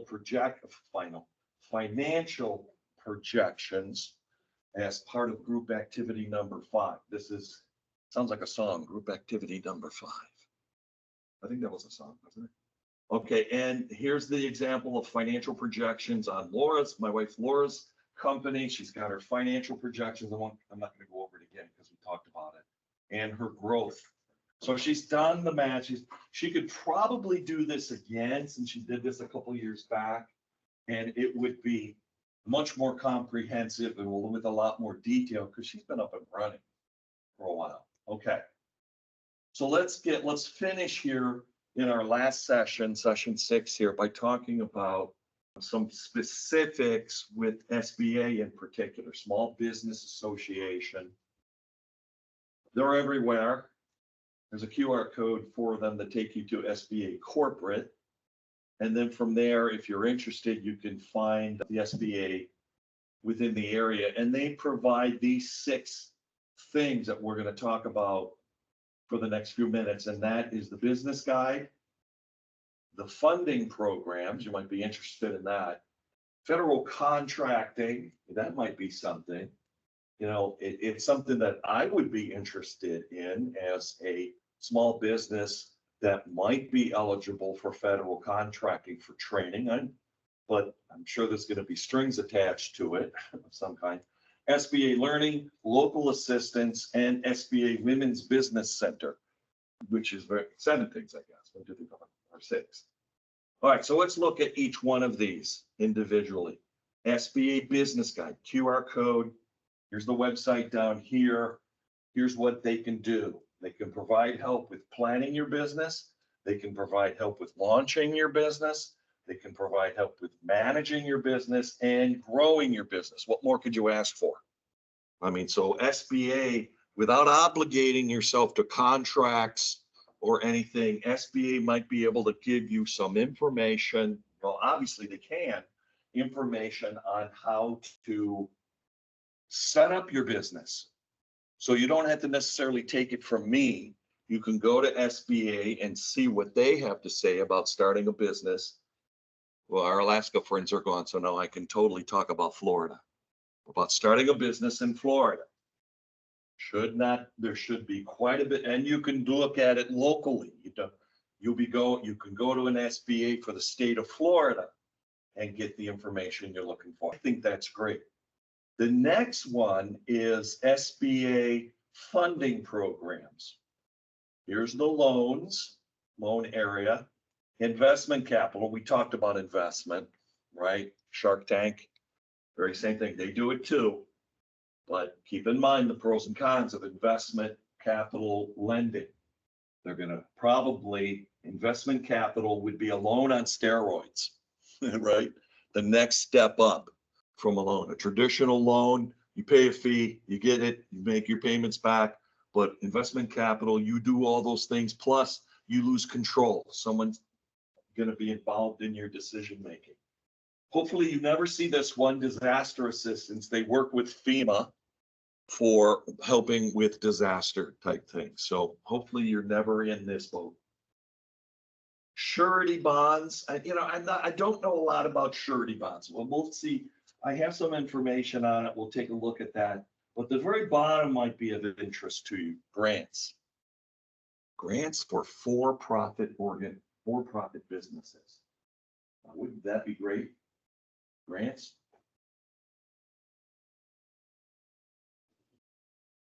Federal contracting may not necessarily be in your wheelhouse, but they've got a contracting guide, contracting assistance program, and they've got counseling help. Small disadvantaged business. I would look into this. Small disadvantaged business. Eligible business can self-certify and find opportunities at sam.gov. Okay, sam.gov is not SBA. Sam.gov is another quasi-government site that is tied together with federal grant funding. So it might be worth your while to go to SBA, find information on federal contracting, and then look into this small disadvantaged business and see if you are eligible. Down here it says how to register, program eligibility, how to register additional programs. So why not look into this and see what it offers you? Here, disadvantaged businesses, women-owned small business federal contract program. The next one is veterans. Then 8A business development programs. I think that's a loan program, if I remember correctly. SBA mentor protege program. And then 7J management technical assistance. And the bottom one there is a hub zone. So I guess if you were starting a business in what's classified as a disadvantaged metropolitan area, like if you're in this around the suburbs of Detroit, for example, disadvantaged, low income, low socioeconomic areas classified as low income, you're eligible for funding. But I would certainly look into SBA federal contracting, definitely look into SBA funding programs. Before you go to the bank, look at the SBA loan, okay? They may be tied to a local lending institution. There might be a working relationship between the local SBA and local banks. And if you want to pursue an SBA loan, you might have to work with their specific bank. But I would definitely look into the terms and conditions here of the loans. I would certainly go to SBA funding programs and look at the grants. Look at the grants. See if you're eligible, especially women-owned enterprises. That, you know, that is, you might be eligible right out of the gate for grant monies through SBA, through a lot of, and if SBA has it, you're probably going to be able to find it in other federal sources. It might be out there. I'm going to show you that before we leave here. I want to show you how to do that. All right, so let's finish up your contracting. Women's Business Center. Women's Business Center, WBCs under the SBA umbrella are part of a national network of entrepreneurship centers throughout the United States and its territories, which are designed to assist women in starting and growing small businesses. WBC seeks to level the playing field for women entrepreneurs who still face unique obstacles in the business world. And over here's a screenshot of their SBA dedicated page. What is Women's Business Center? How can Women's Business Center help my small business? I would certainly look at this, and local assistance, can't beat that. Oh gosh, they even have links to SCORE in here, which is great. See, they all kind of collaborate together. So this is a really great opportunity. Check into this. In other words, you know, when you look at these resources, you got to know that you're not in this alone. There are resources out there to help you. A lot of it's free. So take advantage of it. Okay, and they have a learning platform. Look at this. How to write a business plan. I mean, it's what we've been talking about for a day and a half, but they probably have many, well, they do have many more resources than I can possibly offer you. You know, they've probably got templates, and they might even have the equivalent of coaches to help you with your business plan. They also have information on the legal requirements that you need to be aware of, especially if you're going to have staff, employees. You need to be somewhat aware of labor law. So this is where you would go to get a good primer on some of those things. Buying a business, if that is something you want to do, like, you know, these days, what is it that is? A lot of companies are, God, I can't think of the phrase. Not leases, franchises. Took me a minute to put that together. They're franchise. That's buying a business. Franchising. You ever thought of that? Franchising your business. You know, basically you work with a company that's going to set you up. You follow their business model, but you have partial ownership of it. Franchising is very popular, especially for small businesses, because it lowers the risk. It lowers your risk, your cost, your risk. The major company is pretty much funding that UPS store, for example. That's a franchise opportunity. They're everywhere, right? UPS store. Who owns them? UPS. They set you up for that. There's a startup cost, which you can probably go through SBA to get the funding for it, and to buy the business, to buy the franchise through UPS, and that's just one example. Subway is another one, you know, on the food side. Those are all franchises. They differ in startup costs. Well, Chick-fil-A does that too. Yeah, Chick-fil-A. They're going to differ in startup costs depending upon the popularity, the cost that the company has to incur. Could be anywhere from $10,000 to $100,000. I think it's like 20,000. 20,000, okay, to get a franchise. Yeah. Through Chick-fil-A. Okay, kind of the same thing with UPS store, no different, but that is an option too that we really didn't talk about, franchising. Buying a business, that's what it means here, buying a business. And all of you should look into this. I'm too freaking old for this, but you guys should look into young entrepreneurs. All of you should look into that. through SBA to see if there's other additional benefits, low cost or free, that you can take advantage of as a young entrepreneur. I don't know what the cutoff is. Under 40, under 45. They consider that young. Okay. Okay, regional activity. SBA is everywhere. So you won't have a problem with that. Identifying SBA region. So if you just go to SBA, you'll find the region. We're down here in Florida. That's a big geographical area from Kentucky.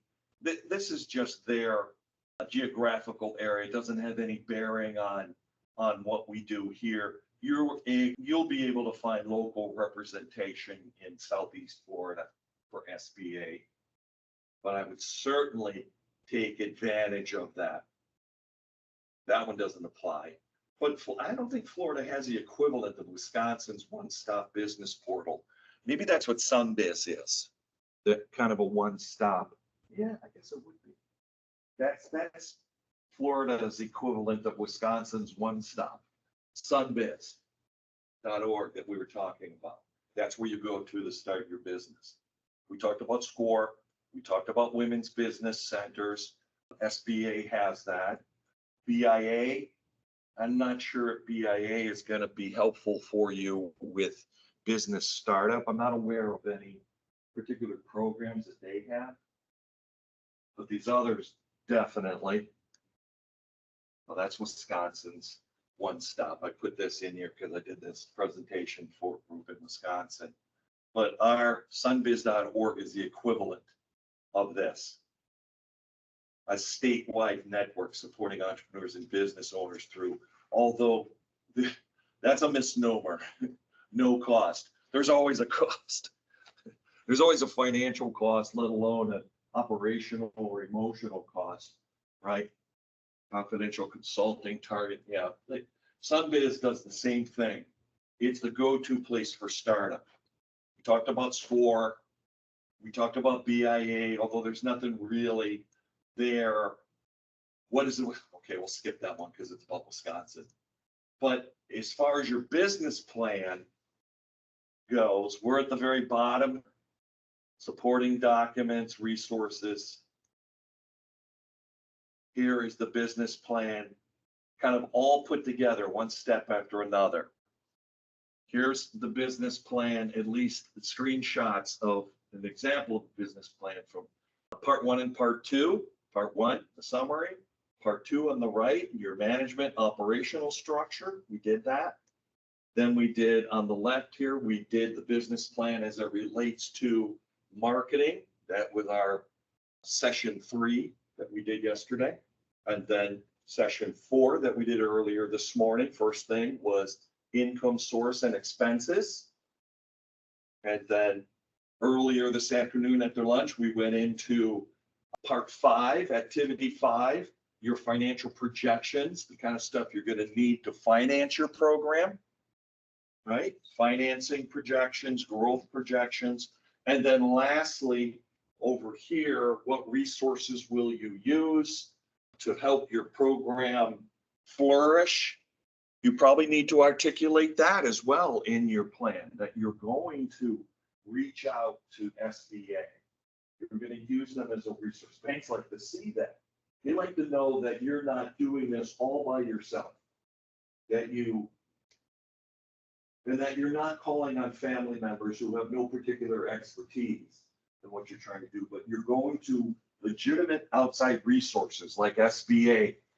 And the more you drill down on that, not only SBA, but the SBA Women's Business Enterprise, to look into the resources that they have. And I haven't done a drill down or a deep dive on the Women's Business Enterprise for SBA, but trust me, I'm sure there are things in there, resources in there that would be useful immediately in helping to start your business. So that would be everything. So we've done all of this over the past day and a half.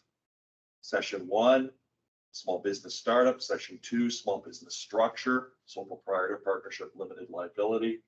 Session 3, the 4 C's, 4 P's, product, price, place, and promotion.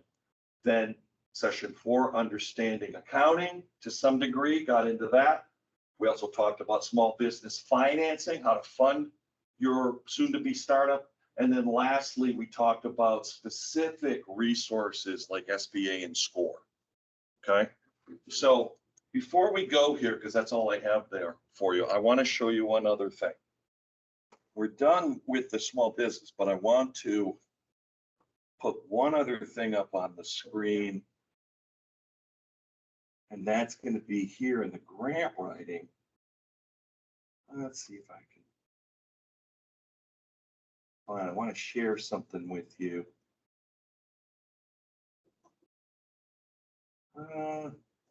That's not nice, particularly grants. Now, there's 2 ways to do it. One, and they're both really good. One is to look for grant opportunities on the federal side, public funds, through grants.gov, which is the United States government portal for all federal funding agencies put their grants on grants.gov. You ever heard of grants.gov? If you haven't, I recommend you go to this website.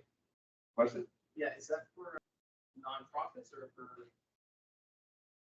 Yes, it is for nonprofits, it is for tribes, and it does have some application for for-profits. Oh, no, Yeah, you're in there too, but it's not as much. I figured. Yeah, it's not as much, but there are grants, and I want to show you this, and I'm going to show you one more place to look for grant opportunities, but I want to show you grants.gov. Let's jump to here. When you go to grants.gov, you're going to see something like this. This is their page. And what I recommend, you do 2 things here, and it's worth your time. One, I strongly recommend if you're going to start searching for grant opportunities or cooperative agreements or federal contracts, that you go to grants.gov and you register. You create a profile and you tell grants.gov the type of funding opportunities you're looking for. You use their built-in filters to create a profile. So they will send you through email opportunities that fit you, and you will see, I can guarantee you that some of these grants are designed for for-profits.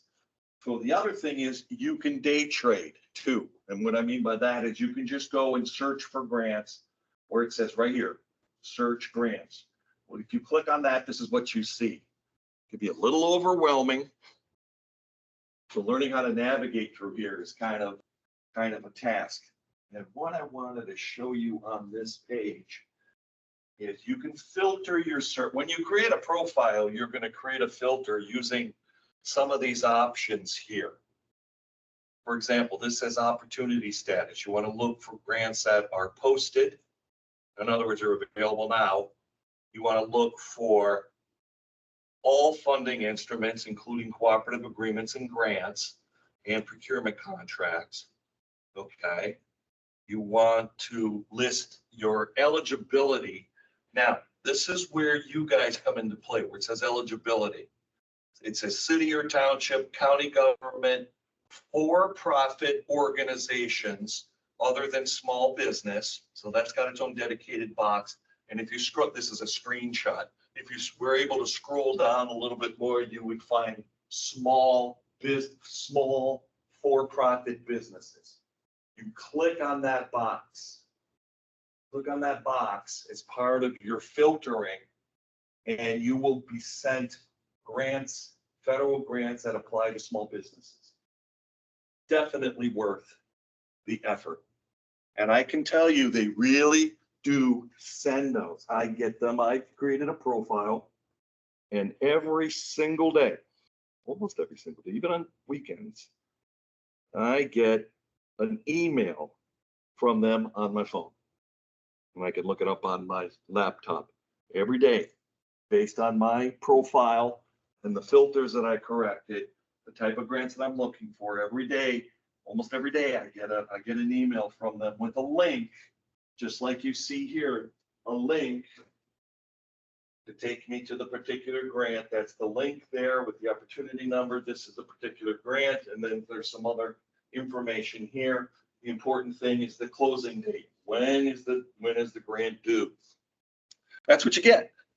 So I would suggest, even though you're a small business, a for-profit, I would suggest you go to grants.gov and you look and you create a profile and you can search. These are just screenshots of searches, nothing extraordinary here.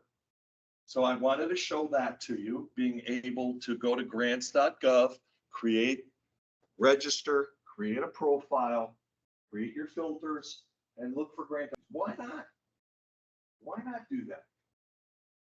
All right. And one more thing here. Private sector. Let's talk about opportunities on the other side, private monies, as opposed to public money. Now we're looking at foundations such as the Bill and Melinda Gates Foundation. We're looking at corporate entities, and we're looking at Native-centric community organizations like First Nations OVISTA. Not to be confused with our friend in the back of the room. First Nations Development Institute, First Nations OVISTA. Okay. This is on the private side. You would go to candid.org.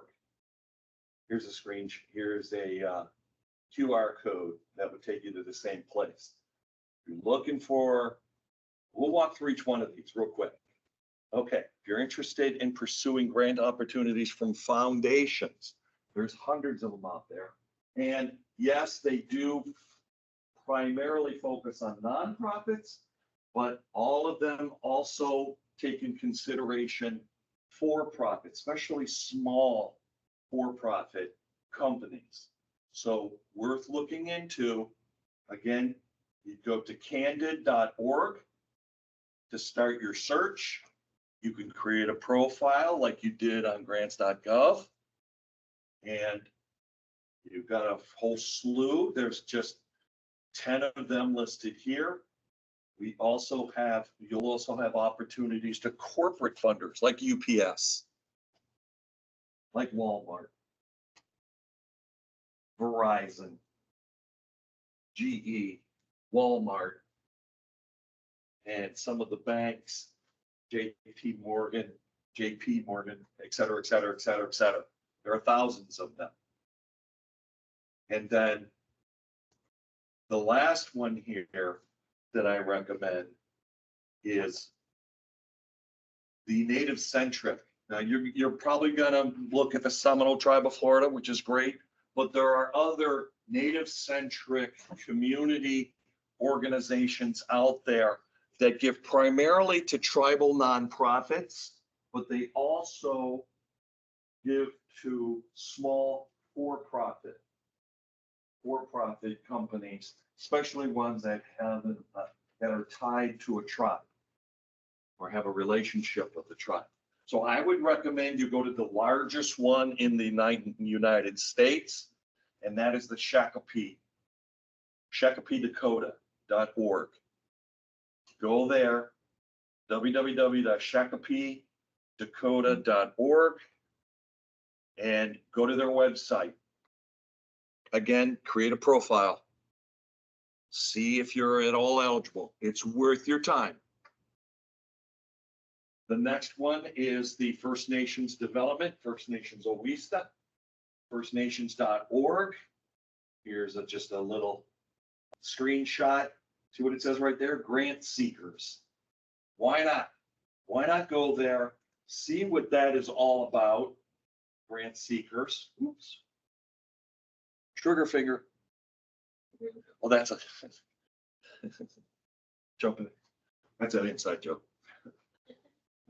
Okay, First Nations, we talked about that. And the last one is Potlatch Fund. Now, Potlatch Fund is another tribal-centric community organization. It does happen to be in the Pacific Northwest.